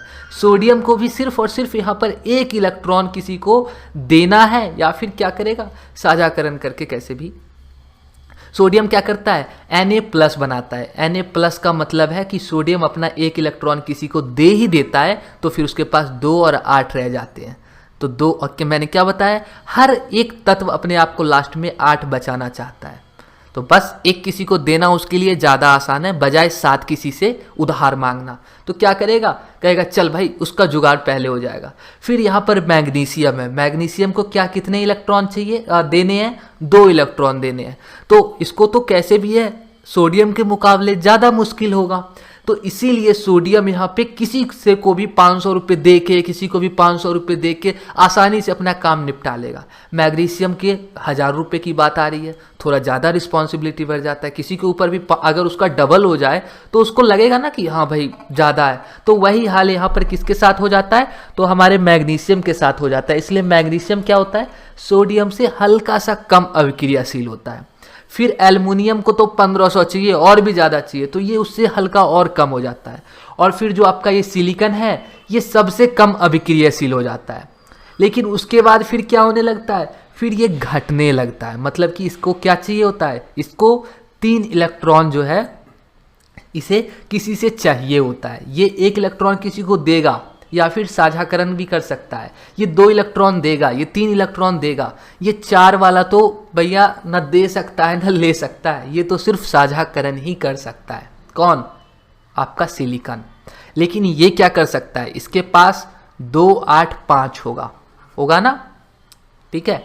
इसका कितना होगा एटॉमिक नंबर, तो ये 12, ये 13, ये 14, ये 15, तो 2 8 10 और 5 15। अब एक बात बताओ, इसके लिए किसी से 3 लेना आसान होगा या किसी को 5 देना आसान होगा? तो आप कहोगे भाई लेना ही आसान होगा, क्योंकि सिर्फ 3 लेना है और किसी को देना 5 देने पड़ेंगे। लेने वाले भी वहाँ बैठे हुए नहीं है कि नहीं मुझे दे ही दो, वहाँ लेने वाला भी मजबूरी में ही ले रहा है, ठीक है। तो वहाँ पे 5 देना ज़्यादा मुश्किल हो जाएगा ना, तो ये क्या चाहेगा, मैं किसी से 3 ले लेता हूँ। तो फिर क्या हो जाता है, ये कैसे भी है इससे थोड़ा ज़्यादा अभिक्रियाशील है। फिर ये जो है इसको सिर्फ 2 ही किसी से लेना है, तो ये उससे भी ज़्यादा अभिक्रियाशील है। और क्लोरीन, इसको तो सिर्फ एक ही किसी से उधार मांगना है। सोडियम आएगा, कहेगा चल भाई मैं ही तुझे अपना वाला एक उधार दे देता हूँ, और फिर क्या बना लेंगे दोनों मिलके, NaCl बना लेते हैं ना। NaCl के बीच अभिक्रियाशील होता है ना, और बहुत ही तेज़ी से हो जाता है, क्योंकि ये भी बहुत ही ज़्यादा अभिक्रियाशील होता है, सोडियम भी बहुत ज़्यादा अभिक्रियाशील होता है। तो यहाँ पर समझ में आ गया क्या होता है। पहले जब हम बाएं से दाएं बढ़ेंगे तो रासायनिक अभिक्रियाशील पहले क्या होगी, घटती जाएगी। सोडियम बहुत ज़्यादा होगा, मैग्नीशियम फिर उससे कम, फिर एल्युमिनियम उससे भी कम, फिर सिलिकॉन उससे भी कम, फिर ये जो है इससे थोड़ा ज़्यादा, फिर ये जो है ये उससे हल्का और ज़्यादा, फिर आपका क्लोरीन आएगा, ये सबसे ज़्यादा हो जाएगा, ठीक। तो इस तरह से होता है। तीसरे आवर्त के पहले तत्व में एक संयोजकता इलेक्ट्रॉन है, देखा सोडियम के पास एक है, जिससे वह दूसरे पदार्थ के साथ अभिक्रिया करने के लिए आसानी से त्याग सकता है। सोडियम अपना किसी को दे देगा, चल ले जा एक, मेरा तो हो जाएगा काम, इसलिए वह अत्यंत अभिक्रियाशील है। दूसरे तत्व मैग्नीशियम में 2 संयोजकता इलेक्ट्रॉन है। किसी परमाणु के लिए 2 इलेक्ट्रॉन को त्याग करना इतना आसान नहीं होता है। 2 वाले के लिए तो आसान है ही नहीं, 3 वाला तो कहेगा उसके लिए तो और भी ज़्यादा मुश्किल है, और 4 वाला तो दे ही नहीं सकता। सीधा याद रखना, 4 वाला दे ही नहीं सकता। 4 वाला क्या करेगा भाई, साझाकरण करते हैं, ठीक है। तुम भी थोड़ा दो, मैं भी थोड़ा देता हूँ, दोनों मिलके काम चलाएंगे, ठीक है। 4 वाले के पास यही एक ऑप्शन है। लेकिन अब इसको 3 किसी का चाहिए होगा, मान लो कि एल्युमिनियम मिल जाएगा। एल्युमिनियम यहाँ पे 3 किसी को देना ज़्यादा पसंद करेगा बजाय किसी से 5 मांगने के। तो एल्युमिनियम कहेगा चल मैं अपना 3 किसी को देना चाहता हूँ, कोई लेगा, तो यहाँ पर ये जाएगा, कहेगा भाई मुझे 3 की ज़रूरत है, दे दो। समझ में आ रहा है ना। तो ये क्या करेगा, उससे ले लेगा। अब एल्युमिनियम अगर 3 किसी को दे देगा तो एल्युमिनियम के लास्ट वाले सेल में भी 8 बन जाएंगे, और इसके पास भी 2 8 और फिर 5 में 3 जोड़ देंगे तो 8 बन जाएंगे। मैंने कह रखा है जितने भी तत्व है सब चाहते हैं अपने आप को 8 बना लेना। तो ये चीज़ क्या होता है समझ में आ गया। रासायनिक अभिक्रियाशीलता घटती है, फिर उसके बाद धीरे धीरे बढ़ती है, ठीक है। किसमें, तो आधुनिक आवर्त सारणी में, जब आप बाएं से दाएं बढ़ोगे, ठीक। चलिए आगे देखते हैं। अब बात करेंगे ऑक्साइड की प्रकृति के बारे में, नेचर ऑफ ऑक्साइड्स, ठीक। आवर्त में बाएं से दाएं बढ़ने पर ऑक्साइड की क्षारकीय प्रकृति घटती है और ऑक्साइड की अम्लीय प्रकृति बढ़ती है। मैंने आपको पहले भी कह रखा था, पीरियोडिक टेबल का जो पहला वाला लाइन बोला था ये एकदम क्षारीय है बोला था, और सबसे लास्ट वाले लाइन की तरफ मैंने कहा था कि ये अम्लीय होता है, कहा था ना, याद आ रहा है आपको। बस उस अक्रिय वाले को आप छोड़ देना, ठीक है, जो 18वां समूह है उसको छोड़ देना। तो क्या हो जाता है, अम्लीय हो जाता है। तो इधर बहुत ही ज़्यादा क्षारीय है। फिर आता है उभयधर्मी, ठीक है। उभयधर्मी जो हल्का हल्का क्षारीय भी हो और जिसके पास क्या अम्लीय, दोनों जैसा गुण हो, जिसके पास दोनों नेचर हो, वो उभयधर्मी आप समझ लो। और फिर उसके बाद फिर ये पूरा का पूरा अम्ल हो जाता है। एग्जाम्पल देखो, सोडियम क्या है, क्षारीय है, पहले कॉलम में है, याद है मैंने आपको पीरियोडिक टेबल में दिखाया था ना। फिर मैग्नीशियम उससे हल्का सा कम क्षारीय है। फिर आपका एल्युमिनियम और सिलिकॉन तो उभयधर्मी हो गया। फिर इधर क्या हो जाएगा, ये थोड़ा कम अम्लीय है। फिर उसके बाद ये जो है ये क्या हो जाएगा, ये उससे थोड़ा ज़्यादा अम्लीय है। और क्लोरीन ये उच्चतर अम्लीय है, यानी कि बहुत ही ज़्यादा अम्लीय है। तो समझ में आया, पहले यहाँ पर क्षारीय था, फिर उससे थोड़ा कम पावर का क्षारीय, फिर उभयधर्मी हो गया जिसके अंदर दोनों गुण पाए जाते हैं, फिर ये अम्लीय है, फिर ये उससे भी ज़्यादा खतरनाक वाला अम्लीय है, और क्लोरीन पूरा का पूरा अम्लीय है। तो समझ में आया, पहले क्या होता है, क्षार की प्रकृति घटती है और ऑक्साइड की अम्लीय प्रकृति बढ़ती है। सोडियम ऑक्साइड प्रकृति में उच्चतम क्षारीय होता है और मैग्नीशियम ऑक्साइड अपेक्षाकृत कम क्षारीय होता है। अब सोडियम के मुकाबले मैग्नीशियम तो कम ही क्षारीय होगा ना। एल्युमिनियम और सिलिकॉन क्या होते हैं, तो प्रकृति में उभयधर्मी है, ठीक, तथा प्रकृति में फास्फोरस ऑक्साइड अम्लीय है, सल्फर ऑक्साइड अधिक अम्लीय है, जबकि क्लोरीन ऑक्साइड उच्चतम अम्लीय होता है। तो यहाँ पर समझ में आ गया, कहीं कोई डाउट नहीं रहना चाहिए। अगर डाउट रहता है, मैं बार बार कह रहा हूँ, कमेंट करना। अब समूहों की विशेषता क्या है, ठीक है, ये तो हमने पढ़ा था अभी तक। किसके बारे में, तो मैंने शुरू में ही कह दिया था, ये आपकी आवर्त की विशेषता है, ठीक। ये तो आवर्त में हो गया, तभी तो आपने पढ़ा दाएं से बाएं जाने पे, दाएं से बाएं जाने पे, दाएं से बाएं जाने पे, दाएं से बाएं जाने पे, यही पढ़ा ना। अब आप पढ़ोगे समूह के बारे में, और समूह कैसे होता है, तो ऊपर से नीचे या फिर नीचे से ऊपर ले लो, ऐसे लाइन में रहता है ना। और आपका आवर्त हॉरिजॉन्टल ऐसे, ठीक। चलिए, समूहों की विशेषता क्या है। समूहों की विशेषता में तत्वों के कुछ प्रमुख गुणधर्म, जैसे कि संयोजकता, इलेक्ट्रॉन की संख्या, संयोजकता, परमाणु का आकार, धातुई लक्षण, रासायनिक अभिक्रियाशीलता तथा ऑक्साइड की प्रकृति में परिवर्तन शामिल है, जो कि हमारे आवर्त में भी था, सेम है, ठीक। आगे देखते हैं। अब देखिए, संयोजकता इलेक्ट्रॉन के साथ क्या होता है समूह में, ये चीज़ आपको ध्यान में रखना है। ये सब समूह में बताया जा रहा है, और इससे पहले जो मैंने बताया था वो सब आवर्त के लिए बताया था। आवर्त सारणी के किसी समूह के सभी तत्व में संयोजकता इलेक्ट्रॉन की समान संख्या होती है। समझे मतलब, नहीं समझे, देखो आपने देखा होगा जो पहला समूह होता है, ठीक है, जो ऊपर से नीचे की तरफ आता है, पहला समूह है ना आवर्त सारणी का, जिसमें लिथियम है, सबसे ऊपर तो हाइड्रोजन है, खैर हमने हाइड्रोजन को हटा दिया है, ठीक है। लिथियम हो गया, क्यों हटा दिया, तो मैंने बता रखा है, हाइड्रोजन एक अलग ही तरह का एक तत्व है, उसको तो हम नहीं लेते इन सब चीज़ों में। फिर सोडियम है, फिर पोटेशियम है, फिर और भी नीचे है ना। लेकिन आप देखोगे तो इन सभी की जो इलेक्ट्रॉनिक विन्यास है, लास्ट में सबके एक ही होगा। और यही हमने आवर्त में क्या पढ़ा था, तो हमने पढ़ा था ये नीचे ना जाके ये लाइन इधर से इधर जाता है और सबका एक एक बढ़ता जाता है। पहले वाले का एक होगा, फिर दूसरे वाले का 2, फिर तीसरे वाले का 3। तो आप यहाँ पर देखोगे कि संयोजकता इलेक्ट्रॉन की संख्या जो है सब में एक ही है। यही चीज़ आप दूसरे वाले ग्रुप को ले लो, ये समूह दूसरा है। जब आप आवर्त सारणी में जाओगे, मैं दिखाता हूँ, देखो पहला समूह देख रहे हो, ये पूरे समूह में संयोजकता सबका एक ही है, मैंने पहले भी कह रखा। इस वाले समूह का संयोजकता 2 ही है, देखो आपको दिखेगा, ये देखो क्या है, हाँ देखो दूसरे वाले ग्रुप का सबका देखना लास्ट में 2 आ रहा है ना, देखो यही चीज बताना चाहता है कि अगर हम आवर्त में बात करें तो भाई गिनती बढ़ती है, एक के बाद फिर दूसरे वाले में 2, फिर तीसरे वाले में 3, फिर चौथे वाले में 4, पांचवें वाले में 5। लेकिन जब समूह की बात की जाती है तो सब में इलेक्ट्रॉनिक विन्यास सेम होगा, ठीक है। देखो आवर्त सारणी के समूह के सभी तत्व जैसे लिथियम हो गया, सोडियम हो गया और पोटेशियम, प्रत्येक में उनके परमाणुओं में एक संयोजकता इलेक्ट्रॉन होता है। समूह के अंदर की बात की जा रही है। अब हम ग्रुप 2 की बात कर लेते हैं। सभी तत्व प्रत्येक में उनके परमाणुओं में 2 संयोजकता इलेक्ट्रॉन होते हैं। आवर्त सारणी के समूह 2 के तत्व देखो, बेरिलियम, मैग्नीशियम और कैल्शियम, प्रत्येक में उनके परमाणुओं में 2 संयोजकता इलेक्ट्रॉन है, देख रहे हो, सब में 2 है।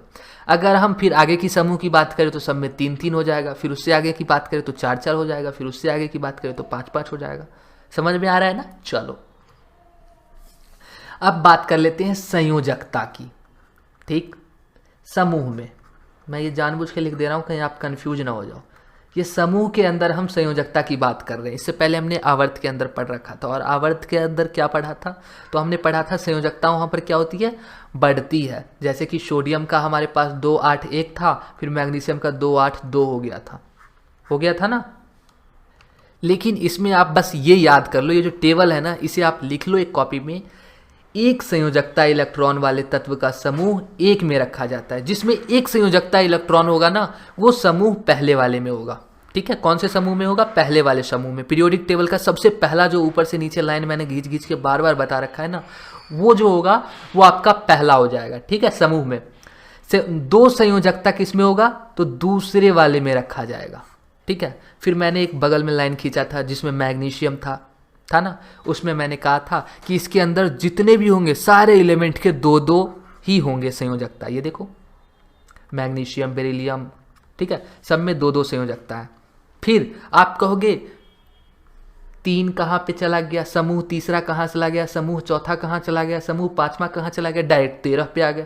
तो मैंने बता रखा है कि समूह 3 से लेके समूह 12 तक संक्रमण तत्व है। क्या है?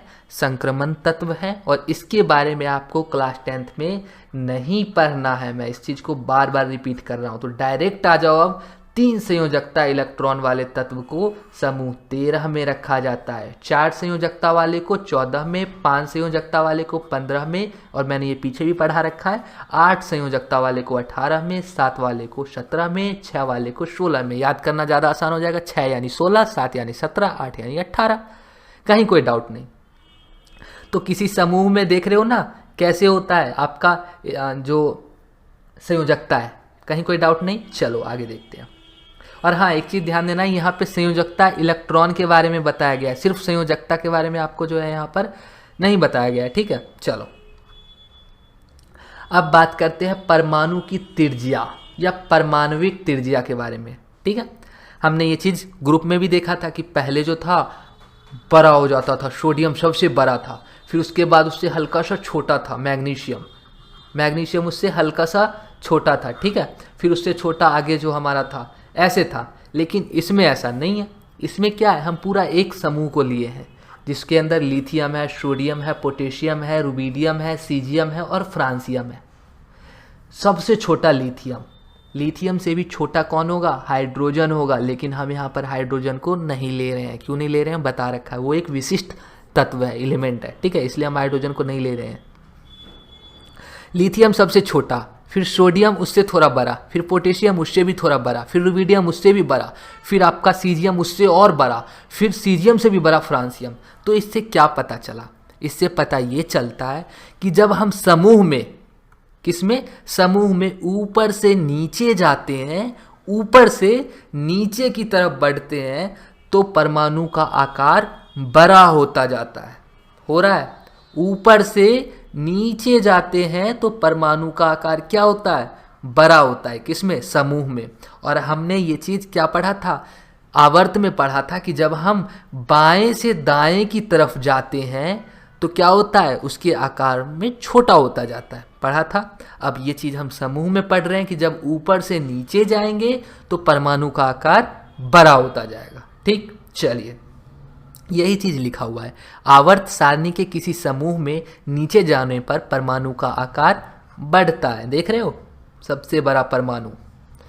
आवर्त सारणी में सबसे छोटा परमाणु आकार समूह के शीर्ष पर पाया जाएगा। समूह के शीर्ष यानी सबसे ऊपर, जो कि लिथियम है, सबसे छोटा परमाणु। तथा सबसे बड़ा परमाणु आकार समूह के सबसे नीचे भाग में पाया जाएगा, और जो सबसे बड़ा होगा वो समूह के सबसे नीचे में पाया जाएगा, जो कि यहाँ पर फ्रांसियम है, ठीक। चलिए आगे देखें। धातुई लक्षण, इससे पहले हमने पढ़ा था किसके लिए? तो आवर्त के लिए। अब पढ़ेंगे समूह के लिए, ठीक। तो देखिए, ये है हमारा समूह पहला, ठीक। इसके अंदर लिथियम है, सोडियम है, पोटेशियम है, रुबिडियम है, सीजियम है और फ्रांसियम है। इसमें क्या होता है? लिथियम के पास संयोजकता कितना है? 1 है। सोडियम के पास कितना है? 1 है। पोटेशियम के पास कितना है? 1 है। तो इसलिए आपको सीधा सीधा एक चीज़ ध्यान में रखना है कि आवर्त सारणी के किसी समूह में नीचे जाने पर तत्वों की धातुई लक्षण बढ़ता है। मतलब ऊपर वाला जो होगा वो सबसे कम धातुई तत्व होगा, और जो नीचे वाला होगा, जो कि फ्रांसियम है, सबसे अधिक धातुई तत्व होगा, ठीक। आवर्त सारणी के किसी समूह में नीचे जाने पर तत्वों की घन विद्युतीय लक्षण बढ़ता है। जैसे जैसे अधिक धातुई तत्व मिलेगा, घन विद्युतीय लक्षण उसका वैसे वैसे बढ़ता जाएगा। समझ में आ गया? चलो आगे देखते हैं। अब रासायनिक अभिक्रियाशीलता देखते हैं समूह में, ठीक। इससे पहले हमने किसके लिए पढ़ा था? आवर्त के लिए। वही समूह फर्स्ट को हमने लिया है जिसमें lithium, sodium, potassium, rubidium, caesium, francium है। और आवर्त सारणी के समूह में नीचे जाने पर धातुओं की रासायनिक अभिक्रियाशील बढ़ती है। क्या होता है, जैसे जैसे वो नीचे जाता है अभिक्रियाशील क्या होता है, बढ़ता जाता है। आवर्त सारणी के किसी समूह में नीचे जाने पर अधातु की रासायनिक अभिक्रियाशीलता घटता है। जैसे जैसे जो आपका धातु है क्या होगा, नीचे जाएगा, अभिक्रियाशील बढ़ेगा। अधातु अगर नीचे जाएगा तो उसका अभिक्रियाशील घटेगा, उसका उल्टा। समझ में आ गया। चलिए ऑक्साइड की प्रकृति की बात करते हैं। तो आवर्त सारणी के किसी समूह में नीचे जाने पर तत्वों की ऑक्साइड में कोई परिवर्तन नहीं होता।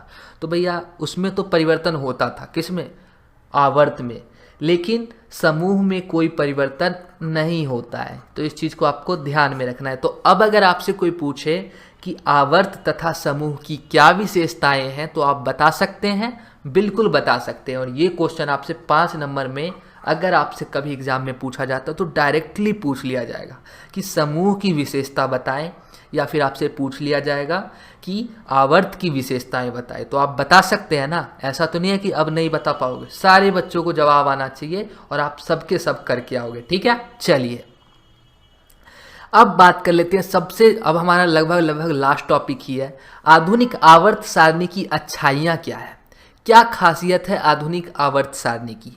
तो एक एक करके वो भी देख लेते हैं। और ये जो है ना मोस्ट इम्पॉर्टेंट है, मोस्ट इम्पॉर्टेंट है और आपसे ये 5 नंबर में पूछ लिया जाता है एग्जाम में, ठीक है। तो इसलिए इसको तो आप ध्यान में रखना। आधुनिक आवर्त सारणी तत्वों के परमाणु क्रमांक पर आधारित है। सबसे पहले ये चीज़ आपको पहले ही एमसीक्यू में बता दिया है कि आधुनिक आवर्त सारणी तत्वों के परमाणु क्रमांक पर आधारित है। मेंडलीफ ने किसके आधार पर बनाया था, तो उन्होंने बनाया था द्रव्यमान के आधार पर, जिसे बाद में किसने, मौजले ने कहा नहीं भैया हम बनाएंगे किसके आधार पर, परमाणु क्रमांक के आधार पर। और आज की जो हमारी आधुनिक आवर्त सारणी है वो परमाणु क्रमांक के आधार पर है। जो तत्वों का अत्यधिक मौलिक गुणधर्म है, ये बात पहले भी बता रखा है। आधुनिक आवर्त सारणी हमें समझने में सहायता करती है क्यों किसी समूह में तत्व समान गुणधर्म को प्रदर्शित करते हैं परंतु विभिन्न समूहों में तत्व विभिन्न गुणधर्म को प्रदर्शित करते हैं। आधुनिक आवर्त सारणी हमें बताने में मदद करती है, ठीक। ये सेकेंड पॉइंट हो गया। थर्ड पॉइंट लिखना, आधुनिक आवर्त सारणी तत्वों के गुणधर्मों में अवतीर्णता के कारण को समझाती है, ठीक है। आधुनिक आवर्त सारणी तत्वों के गुणधर्मों में अवतीर्णता के कारण को समझाती है। चौथा पॉइंट लिखना, आधुनिक आवर्त सारणी हमें बताती है क्यों तत्वों के गुणधर्म की 2, 8, 18 और 32 तत्वों के बाद पुनरावृत्ति होती है, यानी कि रिपीट होती है। इस चीज को आधुनिक आवर्त सारणी हमें बताती है। आधुनिक आवर्त सारणी में तत्वों के कर्मयोजन में कोई असंगतियां नहीं होती है, यानी कि आधुनिक आवर्त सारणी के हिसाब से अगर हम किसी एलिमेंट को लाइन बाय लगाते हैं तो हमें कहीं पर कोई ऐसा एलिमेंट नहीं मिलता है जो ऐसा ये कह दे कि भाई ये आधुनिक आवर्त सारणी गलत है, ठीक। यही आधुनिक आवर्त सारणी की अच्छाइयाँ हैं। चलिए आगे देखते हैं। अब 5 नंबर में आपसे ये भी पूछा जा सकता है आवर्त सारणी के फायदे क्या है, क्यों इतना बड़ा एक चैप्टर ही बना दिया गया है ना, कि क्या इसका फायदा है। तो आपको वहाँ पर लिखना है, आवर्त सारणी में रसायन के अध्ययन को सरलतापूर्वक और आसान बना दिया है, वह स्मरण करने के लिए सहायक के रूप में कार्य करती है। अब आप एग्जाम में स्मरण मत लिख देना, वहाँ पर लिखना आवर्त सारणी जो है वो रसायन के अध्ययन को बहुत ही इजी कर देता है, आसान कर देता है, और यह हमारे याद करने के लिए बहुत ही ज़्यादा क्या करता है, इजी कर देता है, आसान कर देता है। किसी भी एलिमेंट को याद करना आसान कर देता है। कैसे आसान कर देता है, तो आपको ये पता चल गया कि जो हमारा फर्स्ट वाला हमारा समूह है, ग्रुप है, उसके अंदर सबकी एक ही संयोजकता होगी। अगर सोडियम की एक है तो लिथियम की भी एक ही होगी, है ना, पोटेशियम की भी एक ही होगी। इस तरह से ग्रुप हो गए, समूह हो गया, आवर्त हो गया। ये अगर आपको उसका पोजीशन याद है तो आप एलिमेंट खुद ब खुद पता कर लोगे, ठीक। किसी तत्व के गुणधर्म को याद करना आसान होता है। आवर्त सारणी में किसी भी तत्व के गुणधर्म को याद करना आसान होता है यदि आवर्त सारणी में उसकी स्थिति ज्ञात हो। अगर आपको पता होगा कि वो कौन से आवर्त का है तो आप तुरंत बता दोगे, अच्छा ये तो नॉन मेटल है ना, अच्छा ये तो मेटल होगा। अच्छा ये तो क्षारीय होगा, नहीं ये अम्लीय होगा। ये आप बता सकते हो, कब बता सकते हो? यदि आपको आवर्त सारणी में उसकी स्थिति पता हो तो आप बता सकते हो ना कि वो अम्लीय होगा या क्षारीय होगा या फिर मेटल होगा या नॉन मेटल होगा। ये सारी चीजें एक आवर्त सारणी आपको बता देगा। किसी तत्व द्वारा बने यौगिक के प्रकार की आवर्त सारणी में उसकी स्थिति के ज्ञान से भविष्यवाणी की जा सकती है। कोई अगर स्थिति खाली रह जाती है तो हम भविष्यवाणी भी कर सकते हैं कि भाई आगे अगर कोई बनेगा तो इस तरह का बनेगा और इस जगह पे फिट होगा। मान लो कोई एक ऐसा एलिमेंट होगा जिसका अभी स्थान आपने देखा होगा, 2-3 स्थान अभी भी पीरियोडिक टेबल में खाली छोड़ दिया गया है, कभी ना कभी फ्यूचर में वो फिल होगा ही होगा। ठीक है। आवर्त सारणी चार्ट को स्कूल कॉलेज में रसायन के अध्ययन तथा शिक्षण सामग्री के रूप में प्रयोग किया जाता है। और आप सभी लोग जानते हो कि आवर्त सारणी आपके स्कूल में देखने को मिलता होगा, आप अपने घर पे भी लगा रखे होगे ताकि आपको एलिमेंट का नाम याद रहे। तो ये वीडियो यहीं तक था। आपको अगर वीडियो पसंद आया तो वीडियो को लाइक कर देना, अपने सभी दोस्तों के साथ इस वीडियो को शेयर कर देना। साथ ही साथ मैं जानता हूँ यूट्यूब पर आपको हिंदी में कंटेंट कहीं मिलता नहीं होगा, ठीक है, इस तरह का वीडियो देखने को मिलता नहीं होगा, अधिकतर वीडियो इंग्लिश में रहते हैं। तो अगर हिंदी में कुछ देखना चाहते हो तो इस चैनल को सब्सक्राइब कर लो। पहले वैज्ञानिक कौन थे जिन्होंने तत्व के गुणधर्म और उनके परमाणु द्रव्यमान के बीच संबंध प्रदर्शित किया था? तो यहाँ पर सही जवाब हो जाएगा ऑप्शन बी, डोवेराइन। डोवेराइन पहले वैज्ञानिक थे जिन्होंने क्या किया था? तत्व के गुणधर्म और उनके परमाणु द्रव्यमान के बीच संबंध प्रदर्शित किया था। कौन? डोवेराइन। चलिए अगले प्रश्न की ओर चलते हैं। दूसरा प्रश्न है, त्रिक के नियम की खोज लगभग किस वर्ष में की गई थी? तो सही जवाब हो जाएगा ऑप्शन ए, 1928। 1928 ईस्वी में त्रिक के नियम की खोज की गई थी। और किसने किया था? तो आपने पीछे जिनका नाम पढ़ा है डोवेराइन, इन्होंने ही किया था। ठीक है, चलिए आगे देखते हैं। अब देखिए, सोडियम हो गया आपका, लिथियम और पोटेशियम किस प्रकार की धातु है? तो यहाँ पर सही जवाब क्या हो जाएगा? सही जवाब हो जाएगा ऑप्शन ए, क्षार धातु। और क्षार धातु क्यों है इसके बारे में हम आगे बहुत ही ज़्यादा अच्छे से पढ़ेंगे। ठीक है, अभी तो बस आप इतना ध्यान रख लीजिए कि सोडियम हो गया, लिथियम हो गया और पोटेशियम हो गया, ये किस प्रकार की धातु है? तो क्षार धातु है। ठीक, आगे देखते हैं। न्यूलैंड्स का अष्टक नियम का प्रतिपादन किस वर्ष किया गया था? यानी कि न्यूलैंड्स ने जो अपना अष्टक नियम दिया था ये किस वर्ष में दिया था? तो यहाँ पर भी सही जवाब हो जाएगा ऑप्शन ए, 1864। 1864 में न्यूलैंड ने अष्टक का नियम दिया था। ठीक, आगे देखते हैं। आधुनिक आवर्त सारणी किस आधार पर बनाया गया है? तो ये ध्यान रखना, यहाँ पर क्या बोला गया है?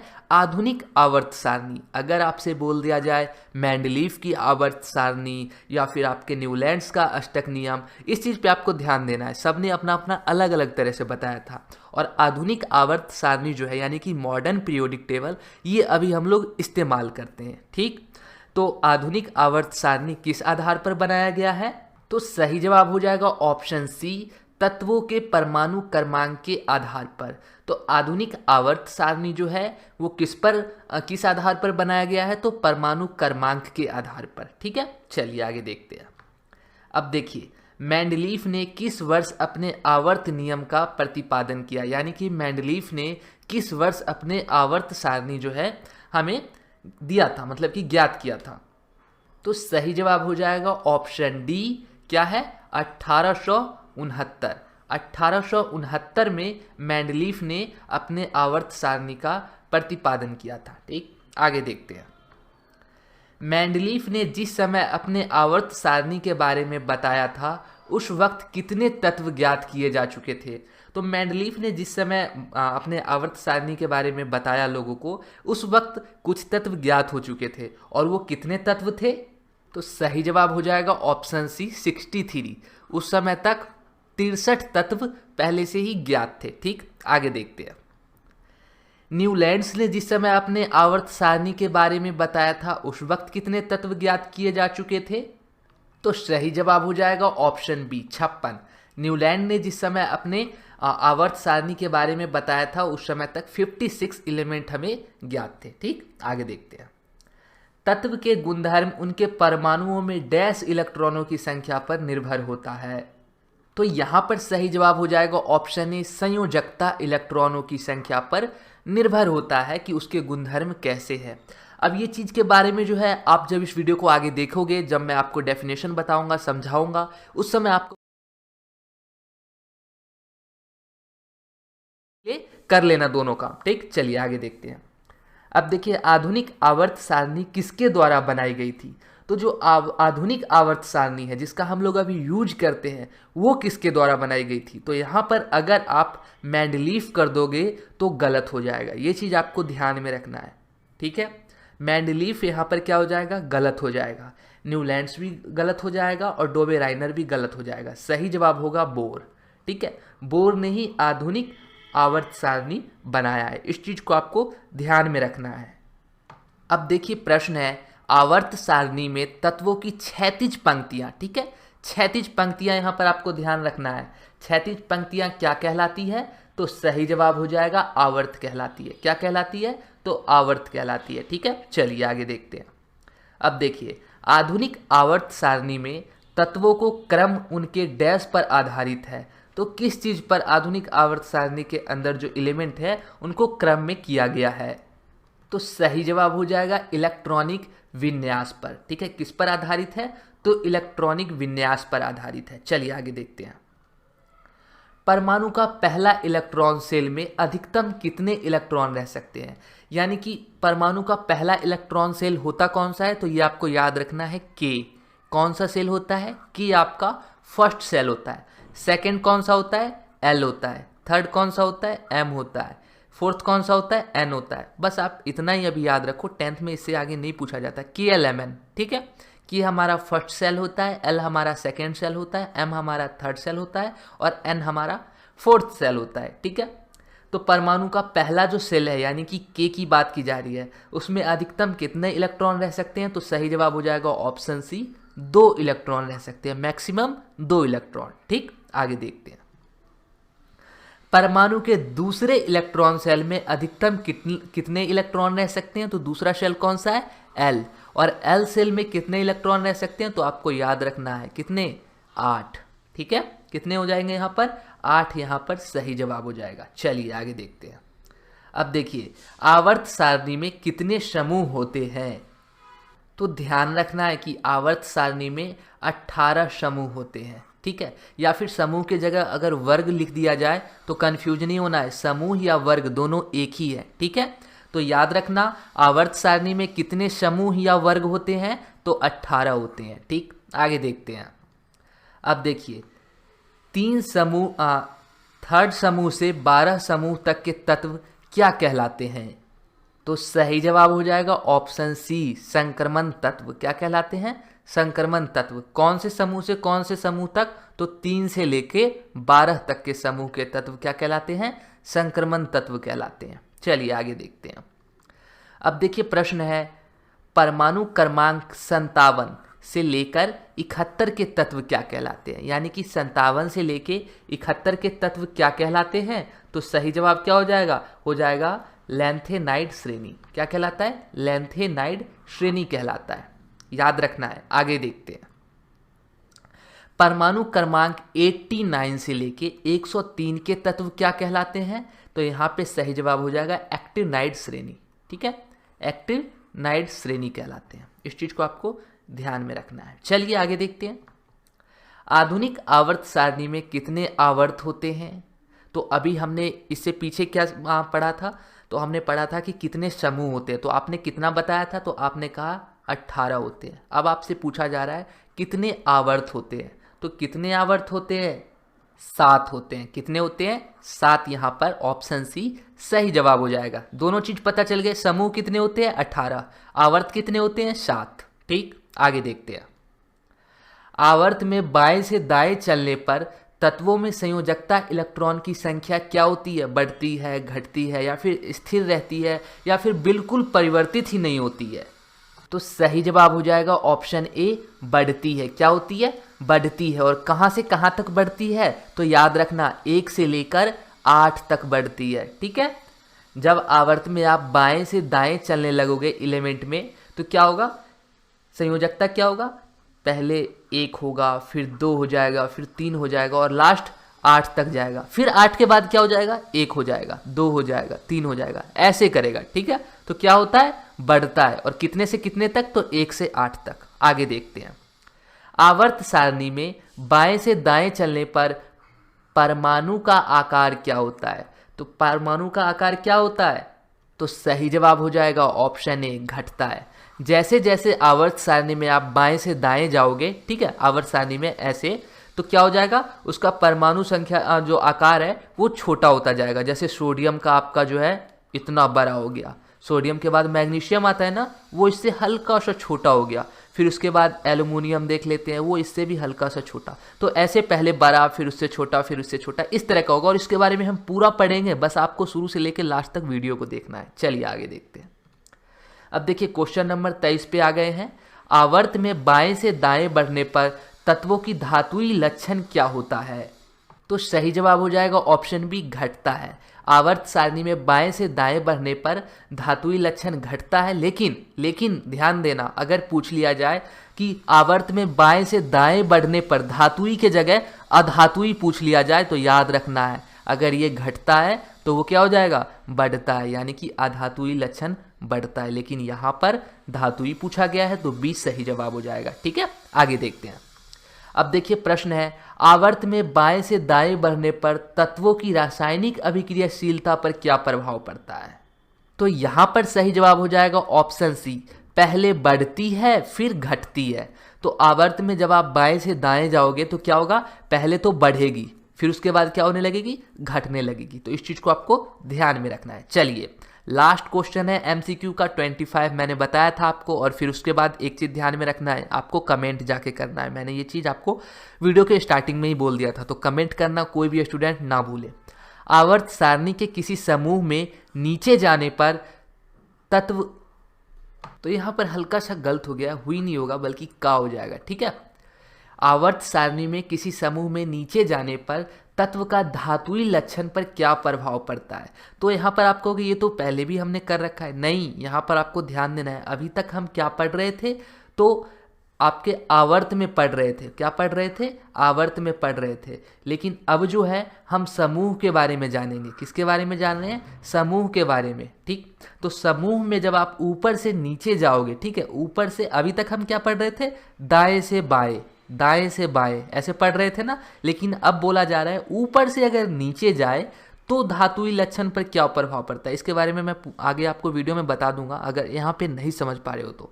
ठीक है, क्या प्रभाव पड़ता है, बढ़ता है या फिर घटता है, क्या होता है। तो सही जवाब हो जाएगा बढ़ता है। ठीक है, क्या हो जाएगा सही जवाब, बढ़ता है।